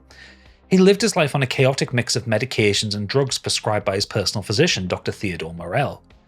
At any given moment, he was off his face on amphetamines, opiates, medications derived from cocaine, testosterone injections, and enough supplements to keep Alex Jones in business. This little jewel right here is solid, liquid consciousness. What the fuck? His psychological deterioration showed him as completely disconnected from reality, extremely paranoid and prone to vicious, raging outbursts at his subordinates. Hitler died in the real world in 1945 at 56 years old. In Wolfenstein, he'd be 71. The game leans into the decline of his physical and mental state and accelerates it to meet his age. Hitler, in this game, isn't the powerful leader that the propaganda would have you believe he was. He's a doddering old man whose faculties are gone. He barely knows where he is. When he's told why the actors are in his office, he pulls a gun and waves it around, declaring that none of the actors look like BJ Blazkowicz. Rude. This representation of Hitler plays with the intention of the film he's trying to make. The end of all evil is supposed to destroy the myth of BJ Blazkowicz, to take him from a heroic figure to one of scorn, hatred, and mockery. That's exactly what this representation of Hitler is doing here. The game is destroying any possible myth of Hitler, making him out to be a mad old man, a pathetic creature who is so far gone he's incapable of caring for himself. He's paranoid to a fault. When one of the actors doesn't refer to him with the correct honorific, Hitler asks if he's a spy or a Jew, spiraling into a paranoid panic and shooting the actor in cold blood, pumping his dead body with bullets like a madman before putting an ice bucket on the floor and, well, relieving himself. This isn't shock for its own sake. This is deliberate demystification. In the same way the oft-memed movie Downfall did, this representation of Hitler deconstructs him, shows his frailty, and shows that behind the myth that the Nazi Party tried to create, there was nothing more to Hitler than a fragile, declining human being. This is Hitler's legacy in modern pop culture. He's not a man to be admired, to be feared, to be lionized. He was, and should be remembered as, a dangerous man who lost his faculties, whose intense paranoia and self-aggrandizement destroyed himself, his party, and Germany. The pain and suffering he wrought upon the world amounted to nothing for his ideology or his beliefs. In the end, he was a weak little man with nothing to show for it other than a self-inflicted gunshot wound to the head. As he relieves himself, Hitler talks himself up. He boasts of his prescience, of how he destroyed the Jews, the communists, and even Blaskovich. He presents his concept for the film, talking of its perfection to the applause of Helene and the other actors, though not BJ. Then he vomits all over the floor. As Helene cleans him up, he leans against her, his mind going, calling for his mother. Helene has a look on her face of irritation. This isn't the first time this has happened, clearly. The look also confers a hidden subtext, that even those around Hitler are irritated or are losing patience with him. They indulge him because they have to, not because they want to, which is an important distinction. Fascism, as I've said, thrives on the projection of strength and competence. Only Hitler's innermost circle will have seen him like this. No one else is to see him this way, or the whole house of cards comes tumbling down. Hitler demands we read the lines for the audition, and this deconstruction turns to farce. You monster! What are you going to do to me? I will rape and murder you. So many German innocent lives you have killed, but the German race will rise again! Shit. I will murder your dirty race too.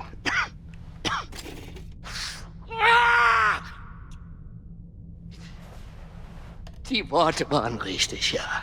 Aber Sie haben anscheinend nicht die mindeste Ahnung von der Psyche eines Mannes wie William Joseph Blaskovich. Wie können Sie sein, was Sie nicht verstehen? Helene reads the lines and we have to respond correctly. If we get them wrong, Hitler will shoot us in the face. But even when we get them right, he's not happy with BJ's delivery. After all, how could we possibly know the motivations or mental state of one William J. Blaskovich? The next actor read the lines and Hitler is more impressed, before going on another self-aggrandizing rant about how he knew Terror Billy so well and personally brought him to justice. It's not lost on me how much this interpretation of Hitler sounds like a certain US president. To help us get into character, Helene shows a slideshow and a character profile of Blaskovich. What is immediately notable is she calls BJ a half-breed child, owing to having a Jewish mother. We find out what happened to Zofia in this, that she died in an extermination camp after Rip had sold her out to the regime. The psychological profile has them trying to imply that Blaskovich is a simpleton, to try and infantilize him and remove any agency from his actions. Then, shockingly enough, we're shown a picture from Blaskovich's autopsy. Well, the autopsy of his original body. Nazi pseudoscience makes an appearance as Hitler says BJ had the internal organ structure of a Jew, which was a prevalent part of Nazi ideology in real life. Jewish people were considered, by Nazi scientists, to be a different biological species than the rest of humanity. This fed into their propaganda as they could define Jewish people as non-human or subhuman, with that logic being used to justify their persecution and the genocide that followed. Of course, this is absolute bollocks, but it was part of the Nazi worldview, and sadly one that remains today with modern neo-Nazis. The last part of the audition is to improvise a fight scene with the Nazi soldier and make it look convincing. The lines from the cue card, exactly as written. Places und action. Oh, stop! Oh, God, I'm bleeding. I need to take a break. Line, please. Yeah, I need a doctor. Line. Your bravery is no match for a Neanderthal like myself. Besides, I only know how to fight in a dirty manner. And now, to kill all the innocent children, Germany's future. What? One of the other actors goes first, ultimately having his nose broken by the soldier. Hitler doesn't like this, and from his place on the floor he kills the actor. That's 2 out of the 4 applicants for the role killed by Hitler himself. Now it's BJ's turn. Watch this.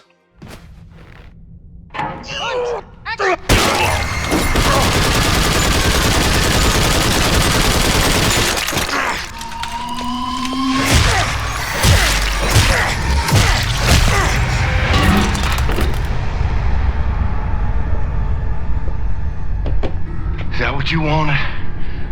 Is that what you had in mind? You Nazi assholes. 'Cause that's all you're getting. Wunderbar, wunderbar. Haben Sie das gesehen, Helene? Wie geboren für die Rolle. Er wird mein Blaskowitz. Oh Gott! Er ist mehr als perfekt. Hitler is over the moon with Mr. Redfield's ability to channel the monstrous, dangerous terrorist that is William J. Blazkowicz. In fact, he's so happy we get the part and the last remaining applicant takes a bullet to the chest. Your life is only guaranteed as long as you're useful to the regime. As soon as you're not, you're disposable. The real Jules Redfield gets to live another day thanks to us kidnapping him. And with Hitler's blessing, we're in. Time to get the Odin codes and, by virtue of that, kill a fuckload of Nazis. The Odin codes are held in a different part of the Venus complex. We start off around the Oberkommando, but we need to make it down to the planet's surface to a mechanized base below. As any casual fan of space and planets will know, Venus is a very hot planet. It's closer to the sun for a start, but also has a choking sulfuric atmosphere. That gives us a fun little mechanic as we explore where we need to find periodic cooling stations to juice up our environment suit and stop BJ from overheating and expiring. There is a lot of combat on the surface of Venus, so this adds a fair bit of pressure. The game's difficulty spikes significantly from here. Some of the later combat encounters in the area actually forced me to knock the difficulty level of the game down to get past them. One in particular, near the end of the base, just before we find the Odin codes, defeated me over 20 times. I've had less trouble with Dark Souls games. But with the Odin codes in hands, BJ escapes and makes it back to Earth to a surprise. Happy birthday, William. Here's to you, All-American.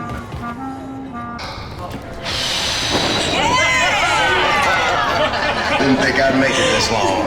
Well, here's to Brother Blazkowicz, toughest motherfucker I ever met. Terrible! That's some hot damn good banana cream pie right there. Max made it. Next up! Now, here's some wicked love. Holy Lord, that's gonna tear a hole in poor old Orange's tummy. Boys! So, how was Venus? Did you bring me back anything? Well, the souvenir shop was closed, but brought you this. Holy shit, Blazkowicz. It's Blazkowicz's birthday and the crew of the Eva's Hammer has set up a surprise party for him, complete with party hats, banana cream pie and gallons of alcohol. This is the respite that the crew needs before the final assault on the Ausmerzer, and it's also an excellent point to take a small detour about one of the subtextual themes of this game, nay this trilogy that I've not really covered yet. Family. Under the spectre of the Nazi regime, one of the most consistent threads that bubbles under the surface is the idea of a found family. This world has been torn apart by war, genocide and colonialism. Everyone in this scene has lost someone. Grace lost Super Spesh, Fergus lost Wyatt, Max lost Klaus, Horton lost his community and his home, Anya lost her parents, and Blazkowicz lost his parents, Billy, Wesley, Caroline, anyone he ever cared about. Yet in this moment, happiness spreads as the tension of the last 6 months of fighting is released. They dance, they sing, they fall over, they canoodle with one another. It's a relief, it's a pressure valve released. The fight against the Nazis and the want to rid the world of fascism is framed as a fight for the next generation. Anya is pregnant with twin girls. Grace came aboard the Eva's Hammer with her infant daughter Abby. Blazkowicz has already said earlier in the game that he doesn't want to bring his kids up in a world run by Nazis. It's an altogether human desire to leave the world a better place than you found it. Everyone in this room found this world in a terrible state, either through poverty, racial prejudice, or the rise of fascism across the globe. This framing provides an extra layer of context for our fight. It's one thing to go around the world filling Nazis with bullets, but at a certain point violence begets violence if you aren't fighting for something. Without that added context, would our body count be any better than that of the Nazis? There's also someone on the U-boat that has had a harder journey to self-actualization than anyone else here. Sigrun. Throughout the events of the game, you can be forgiven for thinking Sigrun is supposed to be an object of scorn, or a pathetic character to be mocked. She's overweight, she's nervous, she is frequently used as comic relief, but her story is one of real strength. Cast your mind back to the first level of this game, when Blazkowicz was preparing to surrender to the Ausmerzer. Sigrun is berated and humiliated by her mother in front of the troops.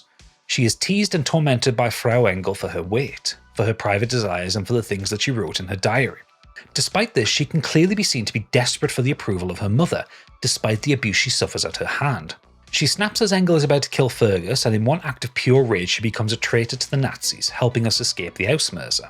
Irene Engel's abuse of Sigrun is even more callous than it appears at face value. Irene is embarrassed by Sigrun politically. All of this abuse is detached from personal feeling or any traditional idea of abusive love. Instead, this is ideological. Irene Engel is so committed to the regime, so zealous for Nazism, that she abuses her daughter because she doesn't fit the Aryan ideal and for no other reason. She sees Sigrun as a failure because she is weak to her vices and is emotionally dysregulated by her role within the regime. For Sigrun, she has been taught that love and acceptance are earned through obedience, neither is given freely.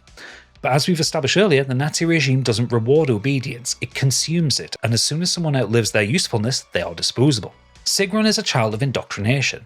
She has internalized all the facets of the totalitarian state she works for. She has raised herself to a senior rank within the regime to the point where she works directly under her own mother. Yet she doesn't want to be there. She is squeamish around violence. She is awkward and submissive to her superiors. She is the opposite of her mother, who struts around with psychopathic confidence. But that indoctrination holds firmly in Sigrun's mind, so when she breaks free of Irene, things don't go smoothly for her. When she defects to the Kreisau circles, Sigrun is initially at a loss. She struggles to accept that the resistance will offer her safety unconditionally. She is tortured by guilt and self-loathing. She constantly seeks the approval of Grace when she arrives, whilst also fearing punishment and public humiliation. As the game goes on, Sigrun grows as a person. She becomes more confident, she makes herself useful as a technical specialist and is an expert at decrypting Nazi technology. She experiences kindness without consequence, something she doesn't understand at first. She also becomes close with Bombate, to the point where we walk in on the pair having sex in a submersible. This alone is a huge rebellion to the Nazi regime. Having sex with an Afro-Caribbean man? What would the racial purity wonks say? Her defining relationship on the Avis Hammer though is with Grace. After Caroline's death, Grace becomes the leader of the resistance, and Sigrun is desperate for Grace's approval. She is absolutely terrified of Grace, but like the trauma that bonded her to her mother, Sigrun needs the approval of Grace. But it's not forthcoming. Grace refuses to call Sigrun by her name, only referring to her as Nazi, despite Sigrun's meek protestations that she isn't one. Grace's ideological hatred for all Nazis has her stuck conflating a German person with Nazis in general, and Sigrun's grovelling, constant apologies, and overall emotional weakness around Grace don't ingratiate her at all. It's not until the briefing for the final mission that Sigrun finds her voice. She decrypts the password for the Odin system on the Ausmerzer, and the only thanks she gets from Grace is a short, curt, "fuck off, Nazi." Sigrun slaps Grace to the floor and makes her position clear. She's not a Nazi, she's not a lesser person than Grace, and she deserves some goddamned respect. Out. What you got? Frau Grace, I decrypted the Odin codes Herr Bleskowicz brought back from Venus. Turns out it's just one simple word. Valhalla. Type in Valhalla in any of the Odin terminals and you will have permission to shut down the automated defense systems. Well, all right. Now fuck off, Nazi. Like I was saying, we are gonna find that bitch and we are going to take her Grace! out. What? Don't ever call me a Nazi again! I am not a Nazi! You do not have the right to label me as something I am not, as someone less than yourself, as someone less than human! Say it! Say I'm not a Nazi! All right. Okay, I get it. You're not a Nazi. And you! I'm in love with you. Don't you understand that, you dumb idiot? And it hurts. It hurts that you are so stupid you don't love me back. But I will dry the tears from my eyes. Get over it and move on. Because I don't need you to be happy. I will just be mentally using your body from time to time for my own personal pleasure. And there's nothing you can do about that. Sigrun. But I'm leaving, okay? No, wait. Don't be silly. Oh, you coming with us. She then chooses that moment to fire back at Bombate, who had been flirting with someone else at the party the previous night. Her last line is so powerful. I don't need you to be happy. Sigrun in this moment has finally self-actualized. In the few weeks she's been on the Avis Hammer, she has learned so many lessons about herself. She's learned that she doesn't need Grace's approval to be a good person. She's learned that she can be happy as she is, not with the approval of Bombate. She is still emotionally dysregulated, and her outburst is fueled by rage and frustration, but she's breaking down the emotional abuse and indoctrination she suffered at the hands of her mother and the regime that she was born into. This is what deserves respect. Now it's the time to kick off this revolution in style. Frau Engel is away from her ship. She's been booked on a chat show to have her ego stroked, and now's the time to strike. Sigrun's knowledge of the Odin defences and some fancy flying allow BJ and Anya to get on board the flying death machine safely. Well, as safely as you can be when you're being shot at by missiles. When we get on board, Sigrun informs us there are 3 terminals to interact with to disarm the system. The Hugin, Munin, and Odin terminals. Yes, that's right, Odin and his 2 ravens from Norse mythology. Nazism has a long and storied history of stealing themes and symbols from Norse mythology. Himmler, as I discussed earlier, believed that the German people were descended from a mythical Aryan race who happened to be from Scandinavia, at least in the mythology he believed. It is of course nothing but a fantasy that resulted in a lot of people dying pointlessly. Norse imagery also happened to be ancient enough to predate Christianity making it to Europe, and, most importantly for Himmler and the Nazis, was considered untainted by Judaism. The mythology of Vikings was also corrupted to emphasize the warrior lifestyle, global conquest, masculinity, and a strict social hierarchy. Most of these concepts have since been disproven. Actual Norse societies were more focused on trade, exploration, and cultural expansion. They were not racial purists, and they integrated with the people they encountered. Yes, they conquered lands, especially what would become the UK, but they didn't wipe out the entire Old English population to do it, they integrated. The Nazis, as with everything they liked, bastardized the symbology of the Norse people. The SS lightning bolts, for example, are just 2 of the Norse Sig rune tilted slightly. It's a completely mundane rune that simply means sun. That's it. The SS logo just means sun in Norse. It's so mundane, yet it's become a symbol of horrific violence and oppression. Neo-Nazis have considered this tradition of using Viking mythology and symbology as part of their culture and ethos. After World War II, the tilted swastika that the Nazi Party used was banned in most countries around the world as a symbol of hate, so those with Nazi beliefs who persisted shifted to using Viking imagery instead. They use runes as a recruitment tool, one that can look innocuous to an uninformed observer to draw in potential new members.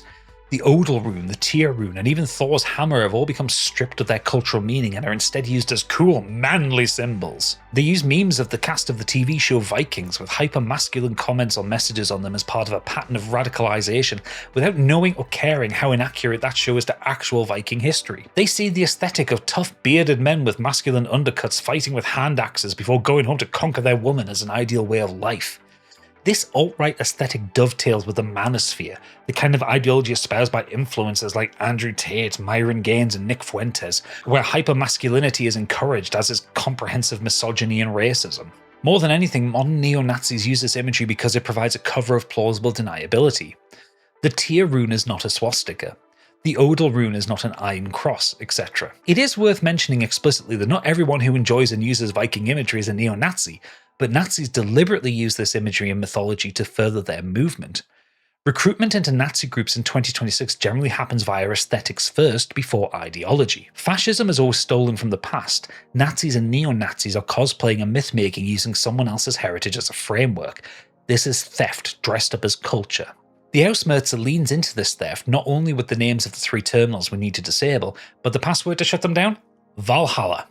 Yeah, the halls of the dead, the warrior's respite after a glorious death in battle. It's thematically on point. The Nazis never create anything, they simply steal from other cultures without any care or consideration to the meanings behind things. This final mission is probably the lightest in terms of story and imagery. It is, however, the hardest, densest, and most action-packed mission in the game as we ascend the decks of this gargantuan ship, destroying everything in our path. This culminates with an epic battle on the top of the Ausmerzer with the ultimate experimental super soldatans that protect this ship. Watch out!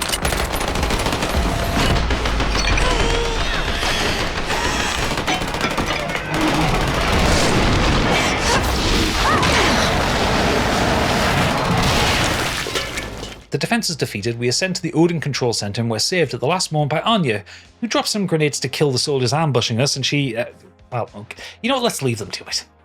Awkward. We take control of the Ausmerzer, and with that we take control of the narrative of oppression. Engel has no idea what's going on, she's still currently on the Jimmy Carver show being flattered and adored by the complicit host and audience. The regime's greatest weapon of fear is no longer broadcasting fascist power, it's about to broadcast rebellion, hope, revolution, all the while the absent commander of this symbol is having her ego stroked on television.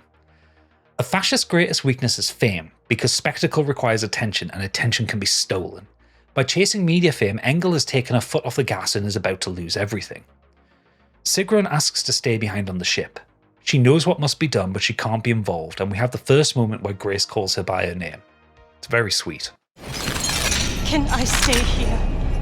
I just can't be a part of what must be done. It's okay, Sig. You've earned your keep. Now for the rest of y'all, y'all ready to start a revolution?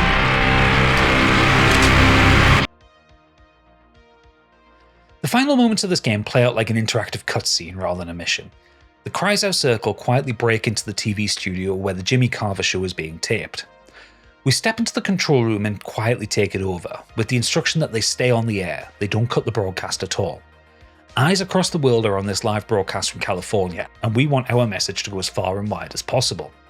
Blazkowicz heads out of the control room by himself. The show returns with Jimmy Carver talking up Engel as the scourge of terrorists everywhere. BJ notes that this needs to be done up close, holding his hand axe, for Caroline. As Engel is being asked about executing BJ, we descend to the stage. It's time for Terror Billy to step back into the limelight and become an avatar of revolution on live TV. Terror Billy. What the hell? You're dead! I suffer death from your shoulders! I killed you!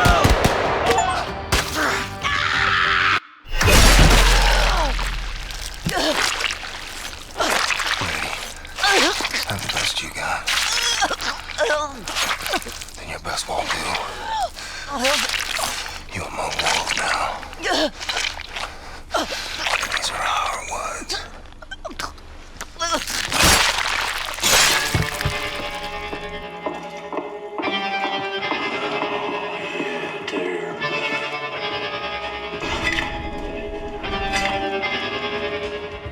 Ah, that was satisfying. I think I need a cigarette after that.